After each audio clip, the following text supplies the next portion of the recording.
저는 이 순간 엄숙한 마음으로 헌법 제76조 1항의 규정에 의거하여 금융 실명 거래 및 비밀 보장에 관한 대통령 긴급 재정경제 명령을 발표합니다.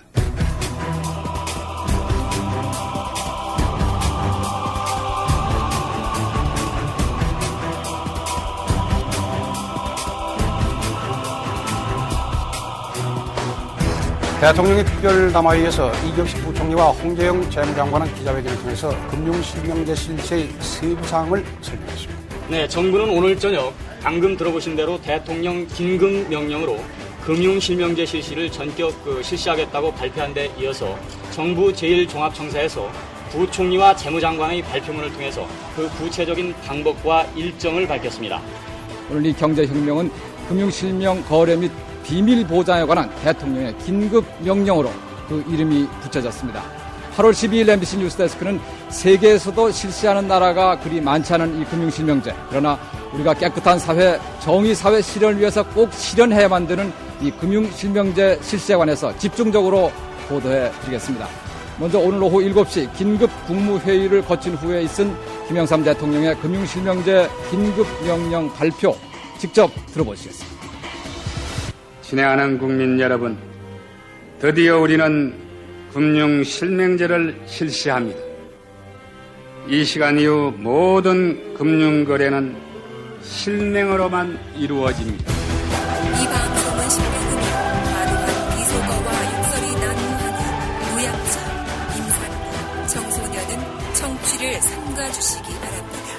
이경식 부총리 겸 경제개혁원 장관이 밝힌 대통령의 긴급 명령 요지는 다음과 같습니다.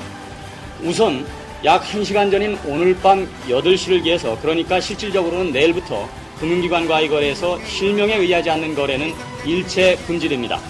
그리고 기존의 비실명 금융자산도 실명에 의하지 않고는 인출할 수 없고 앞으로 2달 안에 실명으로 바꿔야 합니다. 또 실명으로 전환이 이루어지는 경우 5천만 원을 초과하지 않는 계좌에 대해서는 자금 출처 조사가 면제됩니다. 이 밖에도 금융거래에 대한 사적 비밀은 보장됩니다. 이박사와 이작가 168번째 시간 시작하겠습니다.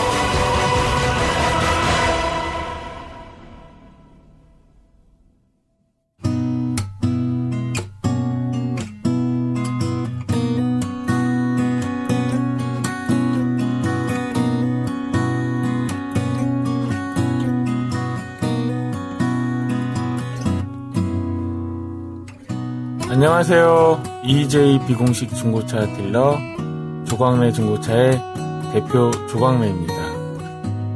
우리는 살면서 수많은 고민을 합니다. 짜장면이냐, 짬뽕이냐, 물냉면이냐, 비빔냉면이냐, 사이다냐, 콜라냐, 김치찌개냐, 된장찌개냐. 하지만 중고차는 고민하실 필요가 없습니다. 믿고 거래할 수 있는 최고의 중고차, 조광래 중고차가 있으니까요.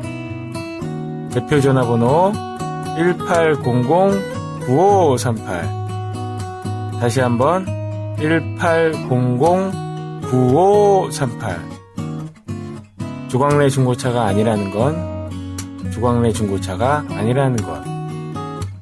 고맙습니다. 오늘은 그래도 많은 분들이 오셨네요. 이게 한 주는 많이 오시고 그 다음 주는 많이 안 오시고 이게 반복되는 것 같아요. 네, 많이 오시면 좋고 많이 안 오셔도 괜찮습니다. 지난주에 김철수 투했는데 김철수 선생 이야기는 별로 없고 안타깝게도 진짜 안타깝더라. 얘기가 또 강동원 얘기 많았죠. 아니 안철수래. 아니 김철수 선생 얘기를 많이 해 주십사하고 우리가 방송을 올린 건데 일단 김철수 선생한테 죄송하더라고. 그래요.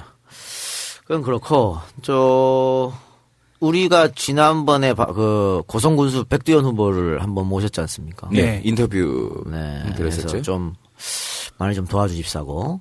근데 사실 원래 오늘 백두현 후보가 한번 또 나오기로 했었어요. 그래요? 네. 또 나오기로 했는데 갑자기 취소됐어. 갑자기 무슨 그 토론이 잡혀 있대. 토론이 잡혀가지고 취소됐는데, 그래서 오늘 원래 2개를 올리려고 했습니다만, 안타깝게. 취소된 거 어쩔 수 없고. 근데 지금 뭐 부재자 투표 벌써 시작됐다고요? 예. 10월 28일에 재보궐선거가 있는데, 거기에 고성군수로 백두현 후보가 출마를 합니다. 투표 시간 6시부터 8시까지고요. 뭐 누구 밀어달라는 얘기하면 뭐 선거법에 걸리니까. 괜찮아! 예, 백두현 후보 많이 사랑해 주시기 바랍니다. 예. 김경수의 친구, 백두현 후보. 김무성 대표도 내려갔더만. 예. 내려가서 뭐 자당 후보 뽑아달라고. 그래요. 요즘 바빠, 그 양반. 그러게. 하여튼 뭐, 여러분들도 혹시 고성에 지인들이 사시면 전화 좀 많이 돌려서 그 섬 같은 동네에서 야당 후보가 한번 당선되는 거 한번 봐야 되지 않겠습니까? 결국에는 어쨌든 보궐이기 때문에 투표율이 문제겠네요. 예, 근데 뭐 많은 분들이 백두현 후보 당선을 위해서 움직이고 있고 또 이번에 어떻게 보면 기회예요. 그러니까 그동안 야권 후보들이 단결을 못 했는데 이번에 백두현이라는 사람을 단결을 했고 여권은 어쨌든 기호 1번 말고 무소속 많이 분리됐으니까 무소속 사람들이 다 새누리당 성향 아니야. 그러니까 표를 좀 분산하면 괜찮지 않을까 그런 생각이 듭니다. 그쵸. 이번 기회를 이제 발판 삼아서 조금씩 또 힘을 좀 키워가야죠. 예. 표 분산 얘기가 나왔으니 갑자기 생각나는데 그 안철수 의원 지역구 갑자기 또 안철수 얘기가 아니 여론조사를 리얼미터에서 돌렸지 않습니까? 돌렸는데. 야 이제 밝혀. 이제는 말할 수 있다. 지난주에 우리가 그 얘기를 했다가 삭제했지. 근데 뭐 아니 나 그 기사로 안 날 줄 알고 근데 기사가 났더라고 났는데 어쨌든 대항마로 안철수의 대항마로 새누리당에서 이제 이준석 위원을 대항마가 아니고 이제 언론사에 자기들이 알아서 한 거죠. 가상대결 붙였는데 그 왜 그걸로 가상대결 붙였나 했더니 그 이준석이 한 10년 살았대 그 동네에서. 아 그래요? 네, 그래서 아마 그런 걸 붙인 예, 고등학교 때까지 거기 나왔고요. 그 다음에 하버드 간 걸로 방송에서도 얘기하더라고요. 그래요? 그래서 한 것 같은데 결론적으로 얘기하면 2% 차이 났습니다. 큰일. 안철수는 2% 이겼어요. 깝깝하네요. 문재인 손수조 대결하고는 조금 다르긴 하겠지만 그래도 이준석인데. 아니 선수자하고는 비교할 수 없지만 근데 이건 이제 이런 게 있죠.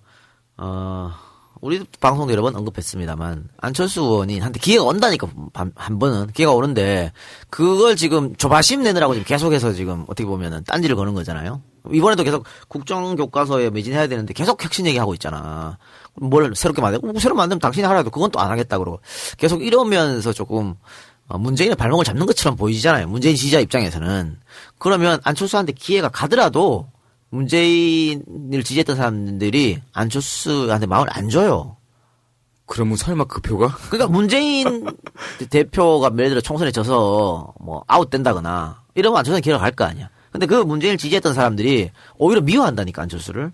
그런 생각을 하시면 이렇게 하면 안 된다. 그러니까 자기의 어떤 미래를 봤을 때는 그러니까 지금 자기 지역구인데도 여론조사 그렇게 나왔다는 것은 저는 야권 지지자들도 선택을 달리했을 수도 있다고 봐요. 근데 뭐 물론 선거를 당장 내일 하면 당연히 안철수 의원이 이기겠죠.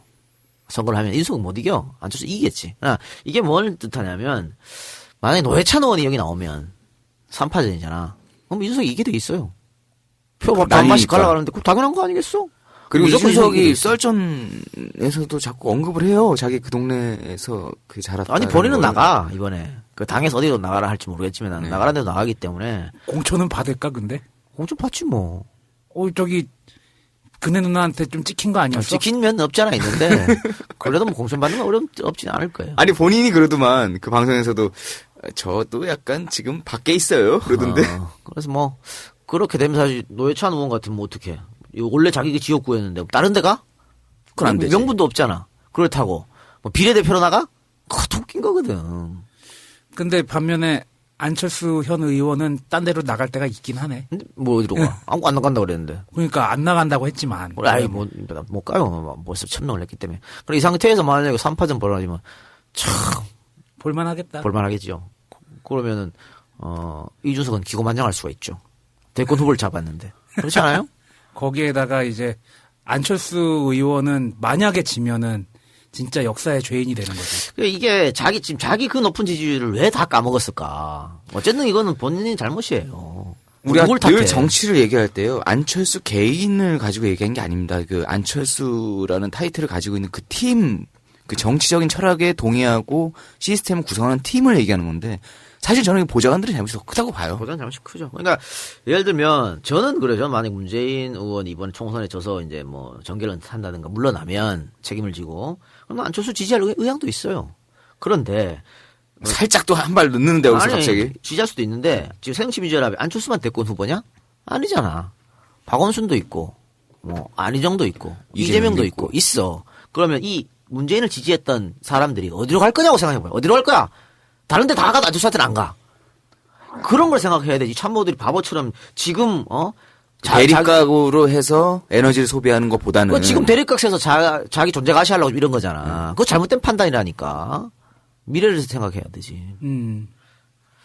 이렇게 보좌관들이 좀 잘했으면 좋겠어요. 저희가 문재인 의원을 그 약간 뭐 비난, 비판, 뭐 여러 가지 충원 아니면 뭐 고언 할 때도 문재인 개인하게 하는 게 아닙니다. 그 문재인과 함께하는 사람들 그 시스템에 대해서 욕을 하는 거죠. 하나하나 다 어쨌든지 소중한 자원이고 우리가 이 방송을 하는 목표 중에 하나가 그거잖아. 수구 세력들. 그러니까. 추북 수구 세력들을 전부 몰아내는 게 우리 목표이기 때문에. 반새누리 하자는데 뭘 그렇게 어렵나. 반새누리 하자는데. 이러다가 김무성 이거 대통령 되는 꼴은 못 보겠다. 응? 되겠냐, 근데. 야, 요즘 힘들어 보여. 아니, 근데 이준석 씨 뭐 요번에 트위터인가 어디에 또 하나 삽질했던데 교과서 관련해서. 그래요. 맞아. 삽질했어요. 네, 나는 그렇게 된 거 갖고 배워서 난 문제 없었다. 그게 왜 그러냐면 본인도 이게 말이 안 된다는 걸 알아. 근데 여기서 자기가 삐끗할 수 있냐? 공천걸 덜려있고 다 달려있는데. 지금 말이죠. 이준석뿐만이 아니고 그 새누리당 특히 수도권 국회의원들 요즘 돌아버린다니까. 속에서 막 불불 끓어올라. 왜 이러냐고. 그렇지. 슬슬 언급을 하더라고요. 말을 못해. 아니 수도권에 40, 50대가 많은데 그들이 국정교과서를 반대하고 있다. 요 정도 얘기를 하고 있더라고. 그러고 이제 익명으로 하지 기자들한테. 야, 내가 했다고 하지 마.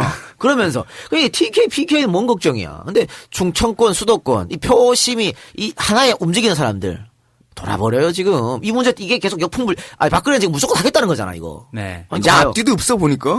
예비비 돈받 44억이었나요? 그러니까 이거 쥐들이 뭐 시뮬레이션 짰겠지. 야당이 절대 안 해줄 것이다. 그러니 우리가 미리 그렇지. 챙겨놓고. 그런데 사실 지금은 무슨 기간입니까? 여론 수렴 기간이잖아. 국민들 의견 받는 기간. 그렇지. 그러니까 겉으로는 이렇게 한다 그래놓고 뒤로는 그렇게 했단 말이죠. 그러니까 박근혜는 물러설 마음도 없고 무조건 이거 강행하게 돼 있어. 강행하게 돼 있으면 이게 언제까지 갈 것인가? 기본적으로 2017년 3월달까지 갑니다. 가겠죠. 계속 가. 이게 지필진 구성하면 또 한 번 시끄러워지지. 쓸 때마다 또 시끄러워지지. 교과서 나왔으면 또 시끄러워지지. 지난 방송에 잠깐 얘기했지만 국정교과서 한국사 교과서의 국정화가 굉장히 큰 문제지만 이게 다른 문제를 덮기 위함이라는 얘기들이 굉장히 많다라고 또 얘기했잖아요. 그 얘기는 즉 뭐냐면은 앞으로 지필진 구성이라든지 이를 추진할 때 뭔가 덮으려면 계속 이제 또 한국사 교과서 국정화를 얘기를 할 거란 말이지. 그럼 이게 이슈메이커로 그렇죠. 작용할 우리한테 수 있다는 뭐 얘기죠? 손해볼 건 없지만 전혀 없어요. 손해볼 건 없지만 난 안타까운 거는 요번에 국감에서도 굉장히 많은 문제들이 나왔는데 그 문제도 한국사 교과서 국정화 때문에 좀 덮여버린 측면도 있다는 점은 좀 아쉽긴 해요. 뭐 그걸 뭐 그렇고 저는 그래서 제가 이거 역풍 불 것이라고 그랬잖아요. 제 촉이 그렇다고. 저는 제2의 탄핵이 올 수도 있다라고 봐요. 이걸로? 이것 때문에. 그러니까 저는 계속 밀어붙였으면 좋겠어. 근데 솔직한 심정이야. 박근혜가 계속 밀어붙여서 총선에서 이기면 내가 엎으면 되거든. 각하 정치를 좀 대의적으로 하십시오. 대국적으로 좀 하세요. 탕탕탕. 야, 그건 빼야지 이 새끼야. 왜? 탕탕탕이 뭐야? 더 그냥 한 거야. 야, 며칠 안 그냥 남았어. 다음 주야. 며칠 안 남았어. 10월 26일이야? 10월 26일 우리 다음 주에 거기에 관련된 거 하나 할까? 뭐? 했잖아, 우리. 김재규 특집 했잖아. 그거 말고 또 다른 거 하면 되죠. 할 게 뭐 한두 개야? 그럼. 다음 주네? 다음 작은 엄마 얘기할까? 특집? 어때? 아니, 그러니까. 야, 우리 김빙삼 옹께서. 김빙삼 옹께서 박 대통령한테. 아니, 그렇게 효녀면은 전국에 있는 수많은 작은 엄마들한테 효도하라고. 정말 무서운 트윗을 날렸지 않습니까? 네. 우리 빙상이 형님 진짜 목숨 걸고 트윗하는 것 같아. 그런데 말이죠. 제가 또 사실은 한 달 전에 김빙삼한테 연락을 했어요. 뭐라고요? 나와 달라 이제. 나와 달라. 그럼 또 전화번호 어떻게 어렵게 입수해가지고 그랬더니 이분이 내가 말을 못한다 그러더라. 말주변이 없다. 글은 잘 쓰는데 말을 못하신대. 말주변이 없어서 나가기 좀 그렇다. 그러시더라고. 그래서 아니 근데 아까 내가 근데 꼭 모시고 싶더라고. 정치 좀 대국적으로 하십시오 탕탕탕. 그거 대자보에도 붙었더라. 그래요. 대통령님 정치 좀 대국적으로 하십시오. 대자보 얘기하니까 이번 국정교과서 관련된 내용으로 해서 대학생들이 참 창의적인 형태로 그 대자보나 이런 것들을 표현을 좀 많이 했어요. 그러니까 이 학생들이 움직이기 때문에요. 이건 여론은 뒤집기 어려워요. 중학생 고등학생들 나와서 가두 시위하고 그럼요. 촛불 시위하고 거기에 웬 점퍼 입은 꼰대는 또 날라차기 하고. 아이 근데 그 연세대학교에서 붙은 그 대자보가 큰 화제가 됐잖아요. 거기에 대해서 또 뭐라 그러는 사람도 있더라고. 발같이 그건 에휴, 그 꼰대들이나 하는 얘기지. 어쨌든 저는 내가 이렇게 이 발언을 할까봐. 저는 사실만 얘기했고요. 네. 평은 이 작가가 했습니다. 제발 이 작가와 이 박사 헷갈리지 좀 마세요. 욕할 때 정확하게?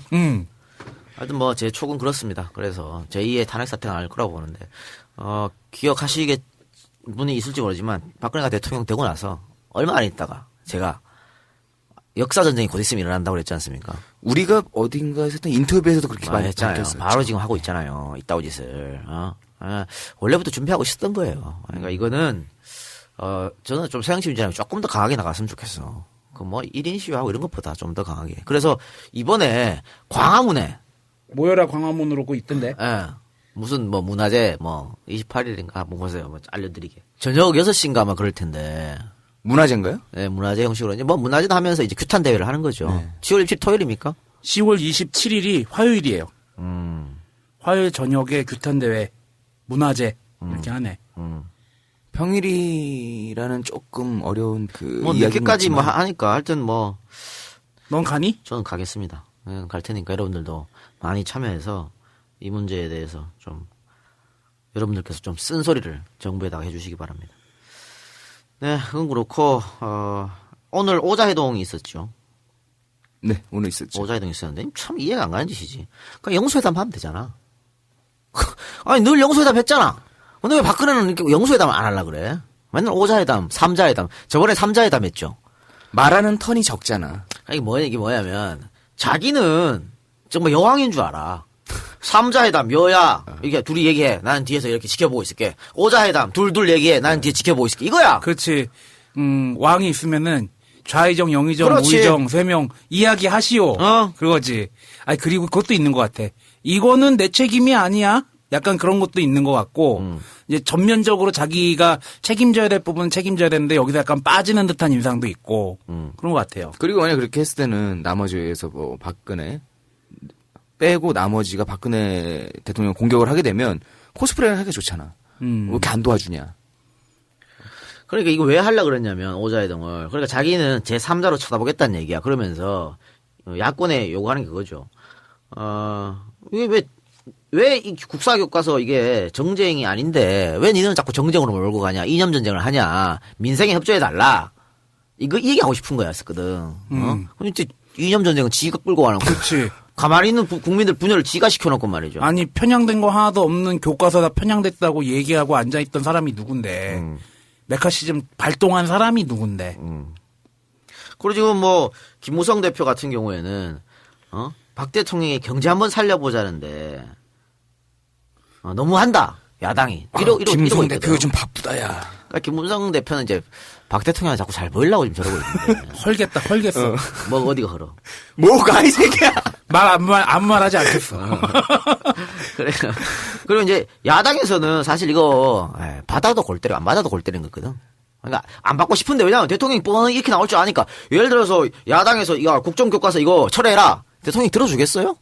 안 들어주지. 당연히 안 들어주지. 그러니까 여기 가서 대화할 필요가 없어 사실은. 근데 만약에 이거 안 받아들이면 이것도 여론전 펼친다고. 그렇죠. 협조하지 않는다. 언론에서는 야당이 협조하지 않는다. 이걸로 갈 거 아니야. 대화를 제안했는데 대화 그렇지. 제안을 받아들이지 않았다. 대화도 안 하고 싸우려고 그런다. 또 이렇게 몰고 가면 또 국민들은 역시 야당이면 이렇게 그래서 어쩔 수 없이 받은 거야. 어쩔 수 없이 받아서 가긴 가야 되잖아. 대치기를 삼자회담을 하자 그런 거지. 그렇죠. 역제안을 했죠. 왜 그러냐? 삼자회담을 하게 되면요. 김무성은 쩌리가 돼. 그렇지. 쩌리지. 그렇지. 박 대통령하고 문 대표하고 얘기하면 되지. 그러니까 지난번 3자 회담 때 김무성이 쩔이 됐거든. 그러니까 받아들이지 않았고 또 3자 회담을 하게 되면요. 박 대통령이 어쨌든 말을 해야 돼. 중간에서. 힘들 텐데. 그러니까 한번 해봤잖아 저번에. 그래서 아까 세작이 얘기했잖아요. 대화의 턴이 자기가 말할 턴이 되게 빨리 오기 때문에 그러면 힘들어요. 힘들어하죠. 그러니까 아니 이번에는 씨발 뭐 미국 가서 오바마랑 얘기하는데 또 기자들 질문하는데 몰라가지고 멍청하게 오바마가 아유. 뒤에서 진짜 바라보고 있는 게 애잔하더라. 저번에도 한번 그랬거든. 그래서 불쌍한 대통령이라고 오바마가 박 대통령한테 그랬잖아. 그래서 외교적 신뢰니 뭐냐. 이번에 또 그랬어. 또 그랬어. 그 불쌍할 만 그 말이 나올 만하지. 아니 말은 불쌍하다는데 실제로는 무능하다는 얘기 아닐까? 아 그러니까 불쌍하다는 뜻은 내가 봤을 때는 뒤에 한국 국민이 불쌍하다 이런 거 아니야. 이런 사람을 대통령으로 다 이렇게. 아니 뭐 거기에다가 또 이제 그 측근들은 문제 일으켰어요. 그 남중국해 문제를 언급을 안 했다고 그러더니만 남중국해 문제 언급했더구만. 저희 중국이랑 미국 사이에 갈등이 있을 때 한국이 한마디 해야 된다고. 그거부터 해가지고 아유 많더라고. 이번에 미국 가서 얻어온 게 뭐가 있어요, 도대체? 한복 패션쇼? 한복 입었던가? 안 입었던 것 같은데?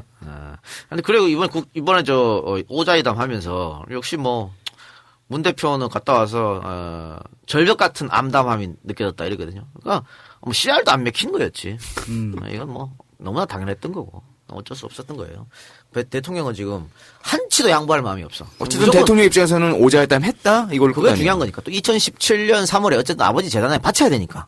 새로운 역사 교과서를. 아니 그리고 이 정도 제안한 거 받아들여서 대화까지 했는데 그래도 절벽 같은 암담함을 느꼈으면은 강하게 나가야지. 그러니까 강하게 나와야 된다니까. 그또 오바마 얘기를 했지만 또 무능 외교의 극치를 달리고 있지 않습니까? 그러니까 아마 이번 오자회담에서 KFX에 얘기를 했을 거야. 책임 누군가 책임지라고. 아무도 책임진 사람 없잖아요. 국민의힘에서 그만큼 갖다 부어놓고 뭐 하는 거야 쪽팔리게. 이걸 외교라고 하고 자빠졌어? 지네끼리도 말이 안 맞는 것 같아요. 아니 그리고 이번에 갔을 때는 미국이 당연히 안 해줘요. 해줄 리가. 야 씨발 이스라엘도 안 주고 일본에도 안 줬는데 우리한테 주겠어? 택도 없는 얘기지. 그럼 처음에 할 때 왜 해줄 거라고 믿은 거야? 그러니까 멍청한 것들. 그것도 잘못했지만 이번에도 또 그래 잘못한 거잖아.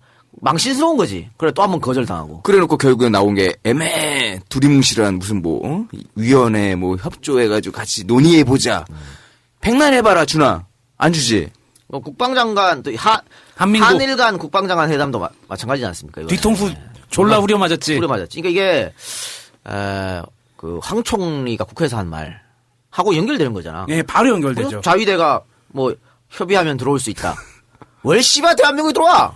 그리고 유사시에 북한도 갈 수 있다고 그랬다며. 그러니까 이제 그건 이제 우리한테 협의를 해라라고 하니까 일본에서는 니 북한이 씨발 대한민국이야? 저 또 전시 작전 권한 없는 나라에서 뭔 개소리야. 그런 얘기를 한 거죠. 일본에서는 그러니까 대한민국의 실효적 지배를 하는 영토는 휴전선 이남이다. 그러니까 우리가 마음대로 할 수 있다. 이북은 자기들이 갈 수도 있고 이 말은 이제 미국하고만 협력하면 그렇지 우리랑 얘기 안 하고 미국은 짱치면 갈 수 있다는 얘기 아니야. 예를 들어 씨발 연변에 폭격을 한다든가 미국하고 일본을 같이 하면 되는 거잖아. 우리한테 아무 말도 없이. 아니 그 추북 수구 세력들이 가장 많이 하는 얘기가 북한에 퍼주기만 하다가 결국엔 북한 중국한테 뺏긴다 막 이런 식으로 논리를 작동하잖아. 지금 10년 가까이 그 추북 수구 세력들이 자리를 잡은 다음에 오히려 북한이랑 더 멀어지면서 북한이 점점 완전 딴 나라가 돼가지고 이제 폭격까지 하겠다는 거 아니야. 공격까지 하겠다는 거 아니야. 이게 뭐 하는 짓들이야. 참 등신 외교죠. 그렇죠. 유승민 전 원내대표 말이 딱 맞지. 누가 이런 거 했습니까? 청와대 얼라들이 이렇게 했습니까? 청와대 얼라들이 문제야. 하여튼 에이씨. 그래 잘하는 게 없어. 외교도 그렇고 뭐도 그렇고. 사실 이번에 미국 간 거는요. 좀 미국의 마음을 달래주는 측면이 많았지. 그렇지. 저 전승절 기념식도 또 가서 이제 중국 가서 흔들고 그랬는데 한동안 튀다 왔으니. 그랬으니까. 그 사드도 받네 안 받네 그러고 있고 그랬으니까. 그러니까 참 이게 골 때리는 게 지금 박근혜는 자기 후임으로 반기문을 밀라고 지금 슬슬 군부를 떼고 있잖아. 근데 반기문이 또 거기에 호응해가지고 무슨 새마을 운동 얘기하고 하고 있잖아요. 하고 있는데 박근혜 대통령 같으면 김무성을 못 믿으니까 한번 배신했거든 나를 못 믿으니까 이제 반기문을 쓱 밀어가지고 자신의 퇴임 후에 안전보장을 하려고 그러는 거지. 그런데 반기문이 누굽니까? 뼛속까지 친미양. 뼛속까지. 그러면 반기문이 대통령이 되면 중국이 또 골치 아파진다니까. 그럼 좋아할 리가 없잖아. 그러니까 박 대통령은 자신이 외교를 지금 사실은 박 대통령이 미국보다 중국에 많이 한 거 아니야. 어? 중국하고 외교는 뭐 성과가 좀 있었다고 봐요 저는. 그런데 그걸 기조로 삼아놓고는 자신의 후임은 뼛속까지 친미인 반기문을 세우려고 한다? 그러니까 아니, 오로지 그냥 국가보다는 내 말 잘 듣는 사람 이런 사람을 하려고 그런 것 같아요. 주변 국가들하고 등관계 외교를 하라고 시켜놓은 거지 등신 외교를 하라고 뽑아놓은 게 아니잖아요. 그러니까 또 반기문하고 또 지금 친박에서 미는 사람이 오세훈이라고 그래요? 돌아왔어? 종로구로 이사 가셨다며? 아니 오세훈이 맞아요? 네. 그러니까 오세훈은 오신환이가 당선된 거에 대해서 자기 힘이 굉장히 크다고 보거든. 그러니까 관악. 그러니까 그걸로 자기는 복귀를 성공적으로 했다고 봐. 그래서 이제 정치 1번지에 나오려고 하는 거죠. 셋에 또요? 정치 1번지에 나오려고 하는 건데 오세훈이가 당선이 되면 뭐 대권 주자로 올라갈 수도 충분히 올라갈 수 있다고 봐요.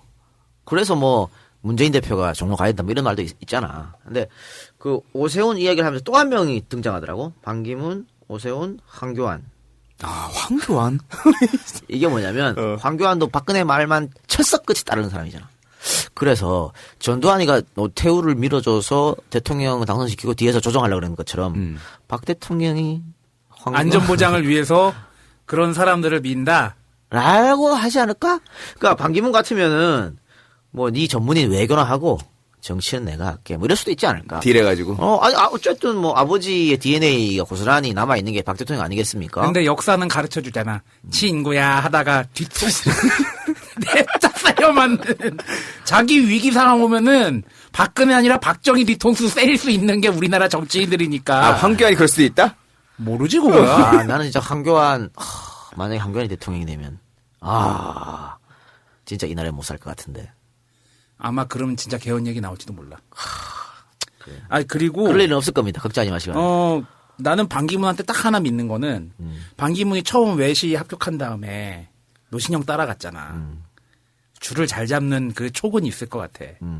근데 이 박근혜 줄이 썩은 동아줄인지 제대로 된 동아줄인지 보는 촉이 있지 않겠어? 근데 뭐 어차피 뭐 반기문 그렇다고 해서 야권으로 올 수는 없으니까. 지가 갈 길은 여권밖에 없어요. 예전에는 야권 얘기도 나왔었잖아요. 한때 그랬는데 지금은 완전 나가리 됐고. 또 반기문이 들어와서 경선에서 이길 수도 없어. 자기 세력이 없잖아. 근데 새누리당은 다 밀어주니까 되거든. 그런 측면이 있죠. 그래서 반기문은 야권은 절대 못 와요. 무조건. 그러면 이 상황에서 일단 김무성부터 김무성을 이기시기 하는 거야. 그러니까. 그리고 뭐 반기문 얘기 나왔으니까 그냥 지나가는 걸로 하나 하면 그 음성에 반기문 고향이잖아. 네. 음성에 있는 모텔들이 요즘 방이 다 찼답니다. 매일 찬답니다. 방이 꽉꽉. 기자들이 가 계시나? 아니요. 그럼. 그 반기문 유엔 사무총장이 태어난 음성에서 관계를 가지면 그 전기를 받아? 진짜로 그런데. 자, 많은 신혼부부 여러분들, 이 작가 고향인 안동으로 가시기 바랍니다. 안동에 모텔 불 한번 나게 해주십시오. 안 가러 오세요. 제가 녹음실을 빌려드리겠습니다. 여기서 하시기 바랍니다. 여기 카메라 있어. 카메라 꺼드리겠습니다. 이 개드립들이 이제 앞뒤가 없구나 이제. 그러니까 사람들이 착각하고 있어. 반기문 총장이 얼마나 세계 각국에서 무능력하다고 욕을 얻어먹고 있는데. 하는데 반기문이 나오면은 정치권 안에 들어오면은 속속들이 까발려질 것이다, 그것은. 야, 무슨 제주도 가서 저기 아들 낳게 해달라고 도라로만 만지는 거 뭐가 달라. 안타까운 현실입니다. 그 얘기는 거기까지 하고. 지나가는 걸 한번 해볼까요? 그 새누리당에서 저출산 대책. 그러면서 갖고 오기를. 대단한 대책을 내주셨습니다. 학제 개편. 이걸 줄이자고. 그러니까 애들을 좀 더 빨리 졸업을 시켜서 그렇지. 빨리 취직을 시키면 애들이 떡을 빨리 쳐서 애를 빨리 낳을 거라는. 그렇지. 이게 무슨 삼계탕 병아리 키우는 소리요. 지금 뭐 만 7세, 6세 학교 입학하잖아요. 이걸 만 5세로 줄이겠다니. 그리고 6학년까지인데 5학년으로 줄이겠다. 또 중학교, 고등학교도 1년씩 줄이겠다. 대학교도 1년, 2년 줄이겠다. 그러면 지금 뭐 만 18세, 19세 대학 들어가지 않습니까? 네. 요걸 만 15세까지 줄이겠다. 그래 들어가서 졸업 빨리 하고 취업 어디든지 취업해서 그거 취업 빨리 하면 결혼도 빨리 하고 애도 빨리 놀 거 아니야? 근데 이런 정말 단세포적인 무지하게 창의적이다. 자식. 뭐 이럴 수 노벨상 주라. 야, 그러면 말이죠. 만 15세면 우리 나이로 16, 17이잖아. 고등학교 졸업하고 그럼 취업하는 애들은 어떻게 해야 되냐? 그거. 16, 17 졸업해서 그러면 걔들이 뭐 어떻게 취업해서 뭐 일을 뭐 어떻게 하라는 얘기야? 이건 고졸자들은 인간 취급도 안 한다는 건가? 아니, 그리고 그렇게 해서 이제 대학을 가고 좋아. 다 좋아. 왜냐면 캐나다 같은 경우가 5살 입학이라고 하더라고요. 물론 딱 지네가 핑계를 댈 수도 있겠지. 근데 본질적인 문제에서 완전 벗어난 얘기 아니에요, 이거. 바보 같은 소리를 하고 자빠진 거지. 아니 지금 뭐 3포 세대, 5포 세대, N포 세대 계속 얘기 나오고 무슨 뭐 미팅인가 뭔가 뭐 하겠다 뭐 그런 얘기도 한번 있었던 것 같아요. 뭐 3포 세대, 5포 세대. 맞다. 그 얘기도 있어. 나라에서 짝짓기 해준다며. 야, 거기나 나가볼까? 이제 씨발 짝짓기까지 국정화하냐? 아유 진짜. 그 나라에서 주선하는 소개팅. 제가 봤을 때는 남자 90% 여자 10%입니다. 그러면 거기서 경쟁해야 돼. 우리는 늘 경쟁 속에서 살아. 근데 이제는 국가에서 소개팅으로 경쟁하고 살아야 돼. 이런 나쁜 놈의 새끼들. 근데 이것은 말도 안 되는 거고요. 그러면 만 5세 애들한테 뭐 뭘 가르치시겠다는 얘기야 지금. 아니, 그 결혼을 못하는, 출산을 못하는 원인을 어떻게 이렇게 볼 수가 있는 아니 거지? 뭐 물론 선행학습하고 돈 많이 들여서 과외하는 아니 아이들은 그게 문제가 아니고요. 요즘 애들이 빠르니까 빠른 건 빠른데 늦은 애들은 만 5세면 아직 지 혼자 오줌 똥 못 싸. 그렇지. 그런 애들은 어떻게 할 건데 학교 가서 걔 대단한 소리를 하고 자빠졌어. 그럼 학교에 유치원 보육교사가 대기를 하고 있어야 되는 거예요? 그러니까 뭐 어떻게 하겠다는 얘기야. 그러니까 그리고 지금 어쨌든 12년 학제를 그러면 한 9년 안에 다 가르치겠다는 얘기잖아. 그러면 더 애들한테 학습량이 더 많이 주어지지. 지금도 학습량이 많은데. 아니면 많던가 아니면 질이 떨어지던가. 아니 초등학교가 40분 수업 10분 휴식하고 중학교가 45분 수업 10분 휴식하고 우리 때 그랬잖아. 고등학교가 50분 수업 10분 휴식하는 이유가 있어요. 그러면. 나이대에 맞는 집중력의 차이가 있단 말이야. 그 연구가 다 된 거란 말이야. 근데 왜 그걸 다 깨면서 그렇게 아무리 애들이 요새 빨리 성장한다 손 치더라도 그건 말이 안 되지. 그리고 아까 세작이 얘기했지만 아니 문제의 본질하고 전혀 상관이 없는 거잖아 이거. 아니 이 박사가 지금까지 결혼 못한 게 무슨 학교를 오래 다녀서 못한겨? 이것들이 지금 연애 병신이라고 다 왜? 차라리 연애에 가르쳐라. 어때? 이런 것 같아요. 연애도 국정화하게? 그러니까 어때? 위에서 저 출산 이거 해소할 방법을 내봐. 뭐가 있겠어? 근데 지들끼리 대가리 짜가지고 열대쯤 내라니까. 내긴 내야 될 거야. 내보자. 야, 지들도 내면서 저는 쪽팔렸을 것 같아. 그러니까 대기업들 유보금 풀고 그리고 여태까지 4대강 같은 데 들였던 돈 그걸 못하니까 그런 거 풀어가지고 아니야. 그러니까 그걸 못하니까 그나마 짠 게 이거야. 그렇지. 그러니까 관료들의 생각이 있다고 해요. 학교를 다니면서 그 학자금 대출 받은 애들이 그 돈을 갚고 사회에 넣어서 구실을 할 수 있는 나이 그리고 그런 시스템 여기부터 고민을 해줘야 될 거 아니야. 아니 아까 이 작가가 말을 막아서 약간 곡해됐을 거란 생각도 드는데 그 사교육 해가지고 열심히 선행학습하는 애들은 빠르게 배우겠지. 근데 걔네들이 어떤 애들이야? 다 돈 많은 집 애들 아니야. 다 지네 중심으로 생각하는 거라니까. 그게. 그럼 또 그 짧아진 학제 내에서 또 경쟁에서 또 누락된 애들이 발생하겠네. 그러면 그런 경쟁에서는 또 있는 집 자식들 기득권 있는 사람들이 승리하는 거지. 그러니까 자기네 아이들이 다 그렇게 하니까 자기네 손자들이 다 그렇게 하니까 남들도 다 그렇게 할 수 있을 거라고 생각한 게 아닌가. 그러면 그런 그런 생각이 들어요. 나중에 나와서 사회라는 컨베이어 벨트 위에 올라갔을 때 질이 떨어진 애들은 쇽쇽쇽 해가지고 버려지겠네? 노예로 살아남은 거야, 노예로. 다시 이제 예전에 니네 아버지들이 그랬듯이 공장에서 새마을운동 하면서 열심히 노동착취 당하고 뭐 기술 없는 것들은 그냥 노가다 뛰라고 그러고 그렇지. 그리고 못 배운 것들은 사람 취급 안 하고 그러겠다는 그런 발상에서 나온 게 아닌가. 일찍 사회 나와서 존나 땀 흘릴 일만 해. 투표하지 마.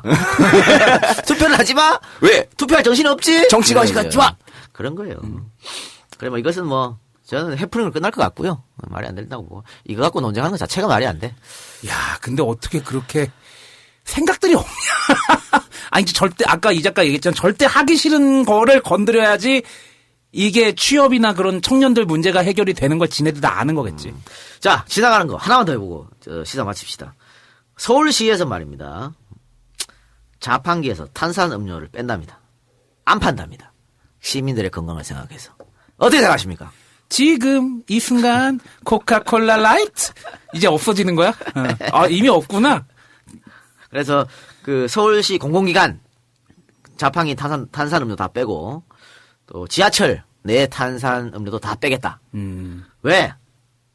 국민의 시민의 서울 시민의 건강을 생각해서 탄산 음료를 많이 마시면 영양 섭취가 불균형해지고 비만이 오고 골다공증이 오고 충치가 오고 지방간이 오고 그렇기 때문에 이걸 예방하게. 야, 내가 원래 탄산음료 잘 안 먹는데 오늘 딱 당 떨어지는 날 지금 탄산음료 하나 네, 까고 아, 있는데 진짜. 딱 요 얘기를 하냐 이 새끼야? 아니 근데 그러니까 또 여기서 이게 곡해될 수도 있겠지만요.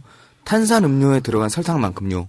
바카스나 비타오백 같은 더 들어가 존나 있습니다. 많아요. 존나 많아요. 요즘 인기 있는 에너지 드링크. 에너지 드링크도 그렇고 술 뭐야? 뭐 달달한 수나리? 거? 수나리 이런 거. 그 설탕 존나 들어가요. 아니 그리고 백주부. 백주부 음식 설탕 엄청 들어가는데 백주부가 하는 식당 다시 금지시켜라. 근데 이게 아마 전 그거 보고 따라한 것 같아요. 미국에 있는 학교들이 아마 콜라를, 그러니까 탄산을 금지시켰어요. 근데 아니 그거 학교는 인정해. 아니야, 걔들은 그리고 걔네 식생활 자체가 너무 헤비하니까 거기서 좀 이렇게 관리하는 차원에서 뺐단 그래. 말이지. 애들을 위해서 어. 학교 내에 있는 자판기는 그렇게 한다 치자. 초, 중, 고. 좋아, 그것까지는. 근데 대학교라든가 지하철이라든가 왜 성인들한테 씨발 음료수를 먹어라 먹지 말아야. 아, 그거는 성인들이 선택하는 거지. 그치? 그러니까 결국에는 서울시가 할 수 있는 범위 내에서는 못하게 하겠다는 얘기밖에 안 되네. 아, 그럼 뭐 하는 짓이야, 그럼 그게. 그러니까 이런 것도 탁상 행정이라고 보는 거예요. 이것도 보여지기. 아, 저는 탄산 안 마셔요. 네. 탄산 안 마시는데, 이거는 내가 안 마신 거랑 그 상관없는 거 아니야. 왜 이렇게 개인의 자유를 간섭하나? 난 존나 좋아하는데. 이게 지금 먹어야 뭐 되는데. 공산당도 아니고. 이거는 이건 말이 안 된다는 정책이라고 봐. 원순이 형, 이건 아니야. 이거 사실 뉴욕에서도 했었거든요. 했는지 하려고 그랬다가 뭐 비판에 부딪혔는지 문제 기억이 잘 안 나는데 하여튼 그때도 미국에서도 개 같은 소리 하지 말고 이랬다고. 이 상식적으로 말이 되냐고 이게. 그러면 금지시켜야 될 음식들이 너무 많잖아. 많지. 야 패스트푸드도 다 금지시켜라. 내가 좋아하는 떡볶이도 사실은 그거 하면 안 되지. 하면 안 돼. 야, 당장에 잠실야구장에 있는 버거킹이랑 KFC에 거기도 다 빠져야 될 거 아니야. 그것도 서울시가 관리할 텐데. 그치. 그런 식으로 놀리면은 다 빼야 돼 진짜. 그건 뭐 식당에서 파는 김치찌개 이런 것도 안 된다고 봐. 소금 존나 들어가거든. 나트륨 과다잖아. 그래. 집밥만 해 먹어라. 서울 시내에 있는 김천 다 없어지는 거 아니야? 김밥 천국. 김밥 천국에 사시는 거기서 음식을 안 만들잖아. 공장 떼기 가서 포장 뜯어서 그냥 끓여주는 거잖아. 그럼 엄청 건강에 안 좋거든. 그거 다 금지시키지 그러면? 이 자리를 위해서 김밥 천국 관계자들에게 사과의 말씀 드립니다. 예. 다 자영업 하시는 다 그런 어려운 분들일 텐데, 미안하잖아. 그리고 이것도 그런 거지. 없어라든가 자판기 운영하는 사람들. 그분들은 또 어떻게 해? 그러니까. 매출 떨어질 거 아니야. 그렇지. 그리고 회사들은, 탄산음료 만드는 회사는 또 어떻게 해? 그럼 코카콜라에서 이걸 가만히 보고 있을까? 모르지 뭐. 서울시 산다며. 야, 롯데에선 가만히 있을까? 안 그래도 지금 회사 골치 아파 죽을 야, 지경인데. 롯데는 지금 이런 거 신경 쓸 여유가 없어요. 그러니까. 그러면 사실은, 탄산 빼면은, 물, 그지? 그 다음에 건강음료. 건강하지 않은 건강음료겠지? 그 다음 주스. 이런 거 팔 거 아니야? 주스가, 여러분, 지금 나오는 하나 알려드릴게요. 치아에 안 좋은 게요. 여러분들이 콜라 이런 탄산 얘기하잖아요. 주스가 더 안 좋습니다. 주스에 들어가는 액상보다 훨씬 더 많고요. 거기 산이 훨씬 더 치아를 상하게 많이 합니다. 저는 서울시에 제안하는 게 차라리 아예 자판기를 없애고 아리수 수돗물 틀어서 마실 수 있게 그렇게 해놓으세요. 그게 나을 수도 있어요. 그러니까 주스도 몸에 엄청나게 안 좋은 거거든? 그게 과일 주스지만 생과일을 한 게 아니잖아. 다 농축 과즙 아니야. 액상 과당이 들어가잖아. 주스와 아주 관계가 심각하게 된 사람이지만. 야, 맞다. 네가 이렇게 얘기하면 주스 아버님이. 안 좋아. 내 얘기 하잖아. 모두가 좋아한 따봉입니다. 그러면 탄산도 금지, 주스도 금지시키지, 그러면. 이거는 말도 안 되는 법안이고 빨리 이거는 철회해야 된다고 봐요. 그러니까 학교는 난 찬성. 성장기 아이들에게 해로울 수 있으니까. 학교 내에 있는 자판기, 매점. 그런데 성인들한테 왜 이런 이해를 못 하는 거예요. 저는. 이해를 못 하겠습니다. 그래요. 원순이나 잘못한 건 비판해야지. 너 그렇게 원순이나 한번 깔라고 그렇게 찾아낸 게 그거냐? 아니, 이번에 이게 나와가지고 또 찬반 논란이 있더라고. 근데 이건 찬반? 글쎄. 논란이 되는 것도 좀 사실 웃긴 거예요. 그건 전 그렇게 봐요. 알겠습니다. 그러면. 예, 그리고 예. 또 한 가지 공지사항이 있는 게, 예. 우리 EJ 생활역사협동조합에서 방송을 하나 또 런칭을 했어요. 네. 개냥아치. 네. 이게 뭐냐면은, 문희정 씨하고, 한민경이라는 분하고 두 분이, 반려동물 상담, 그리고 그 외 인생 상담, 결국엔 아무거나 다 상담해주는 그런 상담 프로그램이래요. 예. 이 방송은 꽤 수요가 있겠는데요. 요즘 워낙 뭐 반려견 그다음에 뭐 고양이도 같이 키우는 사람도 많고 이렇게 좀 혼자 사는 사람들이 많다 보니까 또 그러면 이런 걸로 해서 듣는 사람들 많을 거 아니에요. 제가 그 방송 한다 그랬을 때 네. 하지 마라 그랬어요. 왜요? 절대 성공 못 한다. 내 촉이다. 근데 성공할 수 있다. 너무 자신감이 차 있어서 그럼 해봐요. 그래서 주변에 요즘 그 반려동물 많이 키우지 않나요? 그렇죠. 많이 키우죠. 아니, 네. 그 동물 관련된 상담을 주로 하겠지만 뭐 그 아니 외에도 근데 저 같이 하는 그분 저도 잘하는데 상담 잘해줘요. 예. 쏙쏙들이. 타로 마스터예요. 네네. 그리고 유명 연예인들이 찾아와서 타로 카드를 점을 네네. 본다는 그런 네. 분입니다. 예, 그러니까 그런 상담도 받으시고 이 그리고 방송 재밌겠다. 서울대 수의대 교수분들이 게스트로 참가를 하고 있답니다. 예. 나도 사연 보내봐야겠다. 예, 그리고 참고로 두 분이 자칭 되게 섹시한 여자들이라고 주장하는데, 네. 아무튼 그렇고요. 네. 뭐 제목이 뭐라고요?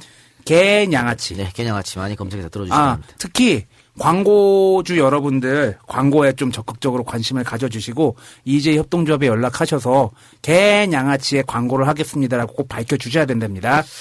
알겠습니다. 아 자, 그리고 네. 개편 얘기 나온 김에 우리 이 박사님 하시는 방송도 개편 뭐 이름 좀 바뀌었죠?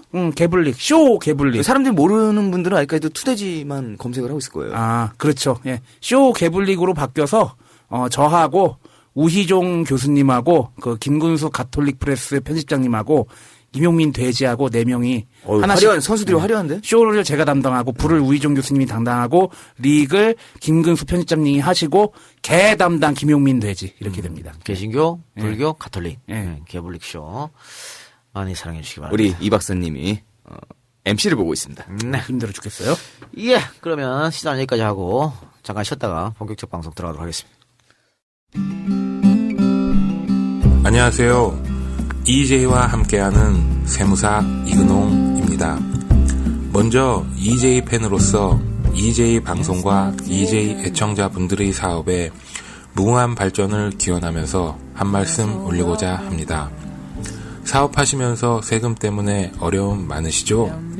저는 여러분들의 복잡한 세무 문제를 함께 고민하려고 합니다.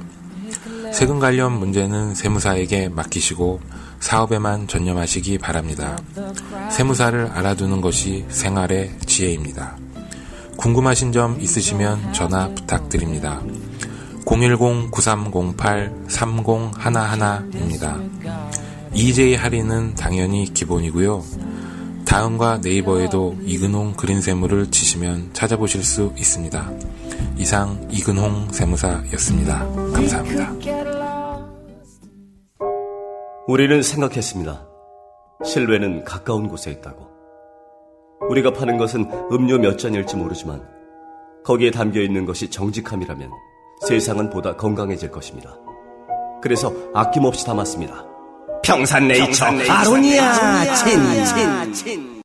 자, 오늘은 금융실명제 특집입니다. 이거 왜 하는겨? 왜 하냐면 우리 방송이 그동안 계속해서 어두웠지 않습니까? 네. 어두울 때는 YS형을 등장시켜요. 둘 중에 하나의 사자 아니면은 YS. 사자 아니면 YS형이 나와야 재밌어져. 방송. 야, 사자 얘기 나온 김에 야, 조이팔 얘기 계속 나오더라. 그러니까 조이팔.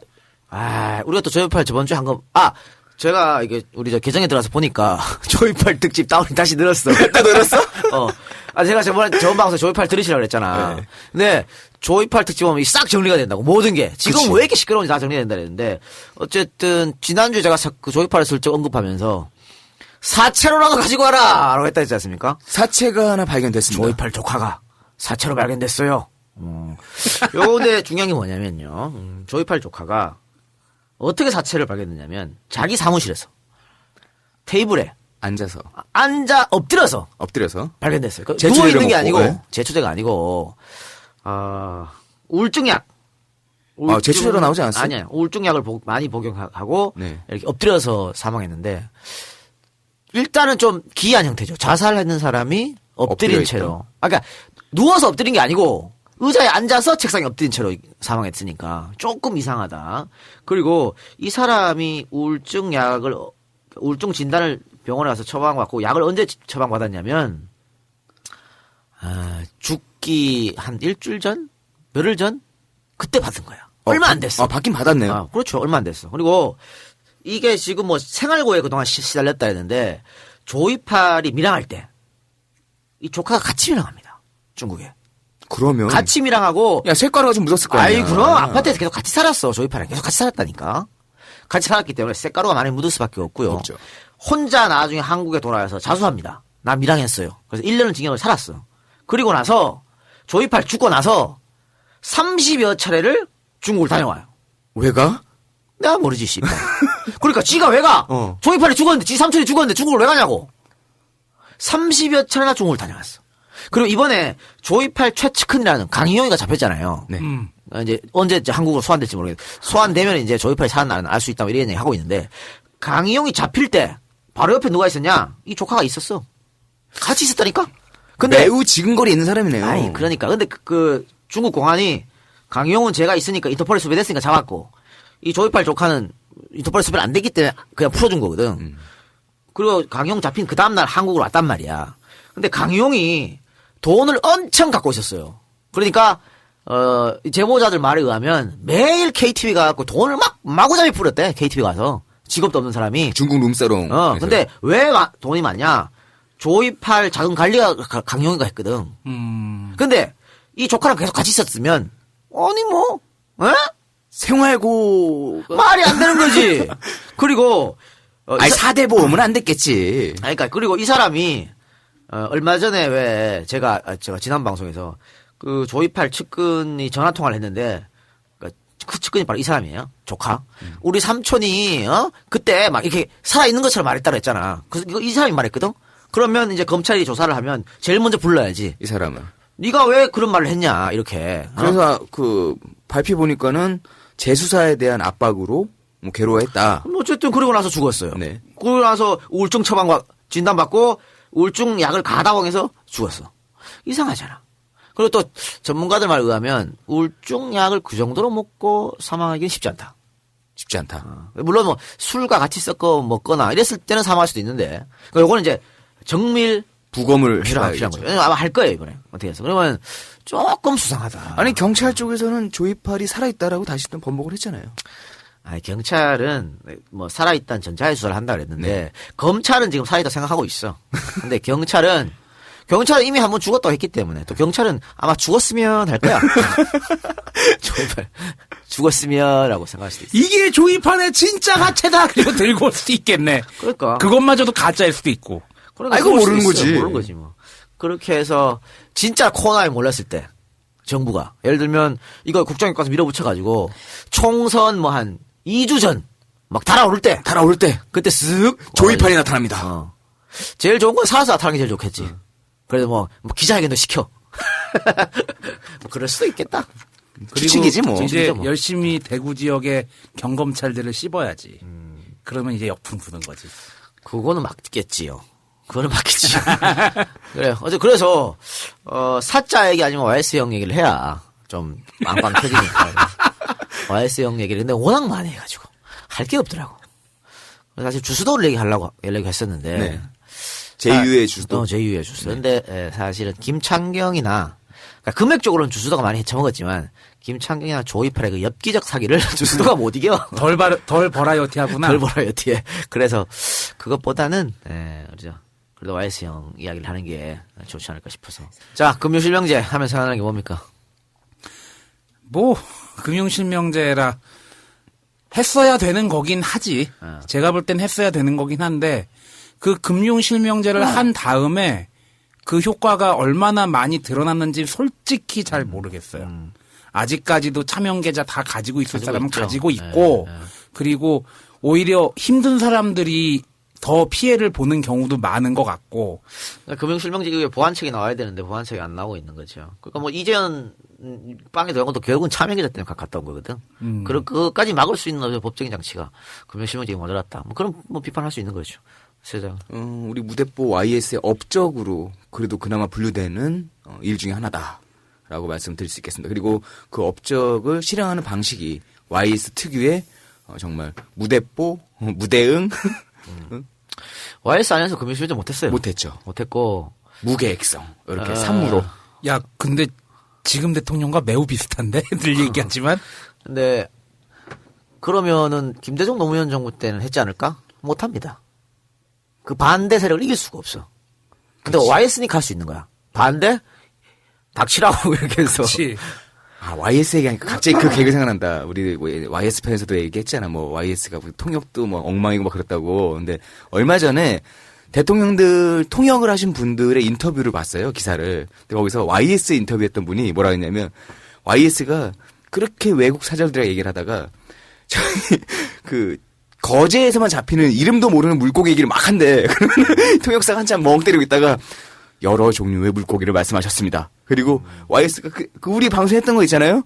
저는 그때 재밌으려고 진짜 한 줄 알았더니 더한 시라도 많다고 하더라고요. 아, 그래 많아. PC라고 통역했겠지. 너 아궁이 얘기한 거냐? 아니야, 이건 기사에서 봤어요. 아, 기사에서. 네. 자, 본격적으로 방송 들어가서 1993년 8월 12일. 자, 93년 8월 12일이면요. 대통령 취임하고 6개월 만에 한 거예요. 아직까지 인기 좋을 때네요. 인기가 하늘을 찌를 때죠. 서태지 잡았을 때죠. 그러니까 제일 먼저 들어가서 한 게 일단 복수. 복수는 처절하게. 용팔이 사건. 야, 장세동이 불러와. 조지고. 야, 정주영이 조져, 씨발. 그래도 일단 제일 처음에 들어가서 복수를 처절하게 한 다음에 그 다음에 자기의 어떤 평생 소원이었던 하나회 숙청. 이 누가 대통령이고 김영하 옷 벗어 이렇게 했던 거고. 그리고 이제 금융실명제를 들고 나온. 그러니까 정말 스펙타클한 김영삼의 1주년이야. 1년 안에 모든 게 일어납니다. 그러면서 공직자 재산 공개. 아니 왜 남의 재산을 깔아 말아야. 그러니까 기간 동안 그 따뜻하게 살아왔던 양반들이 이 온도 체크를 하거나 방어 체계를 작동할 만한 여유를 안 줬어요. 아니 공산주의자야? 아니 왜 남의 재산을 까야? 사생활이 있는데. 깔 씨발. 그래 사유재산이 있는데. 못 까? 나부터 깔게 그럼. 네. 우리 집 배 많아? 멸치 많이 잡아? 끝.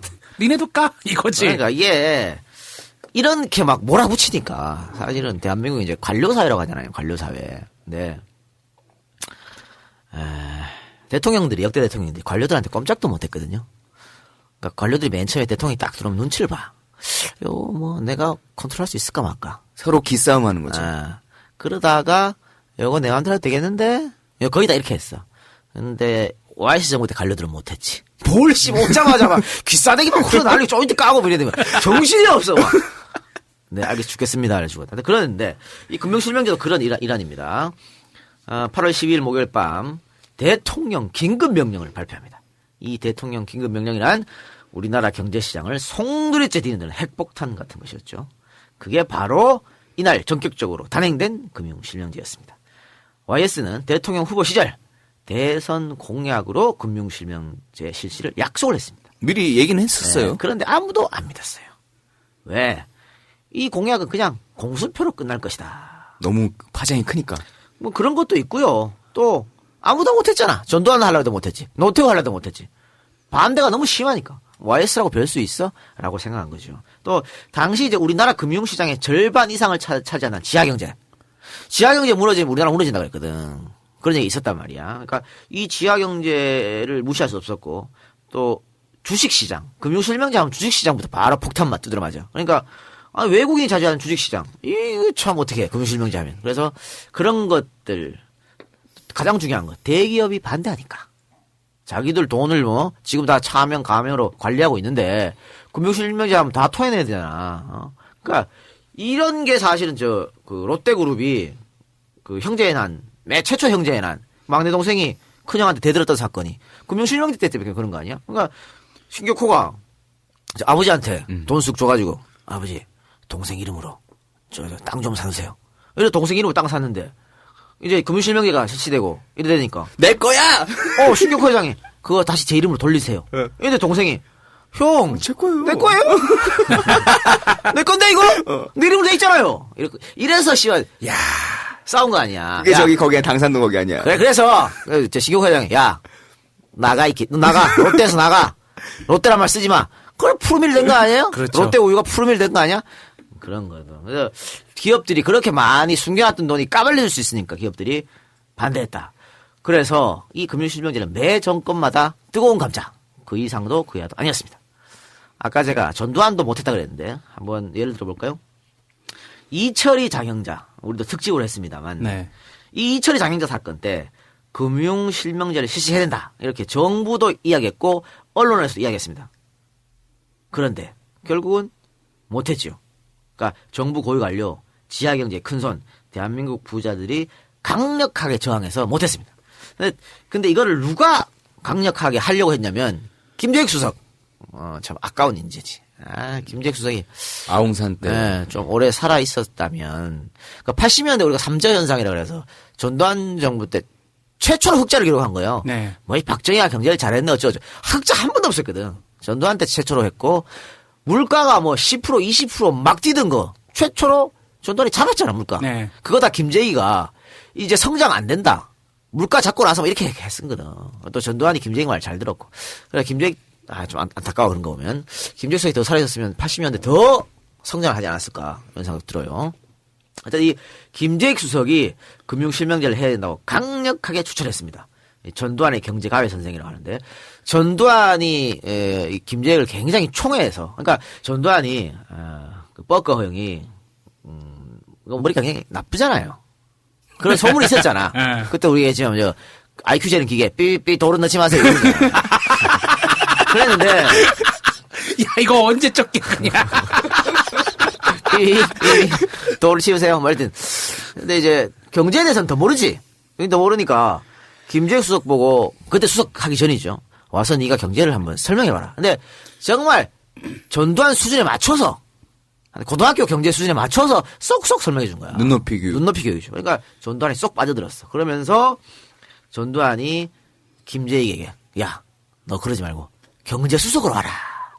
라고 이야기를 했죠. 그러니까 김재익 그때 뭐라고 답했냐면 저의 경제 정책은 인기가 없습니다. 기존의 기득권 세력들도 결코 이런 정책을 환영하지 않을 겁니다. 그리고 당연히 저항도 만만치 않을 겁니다.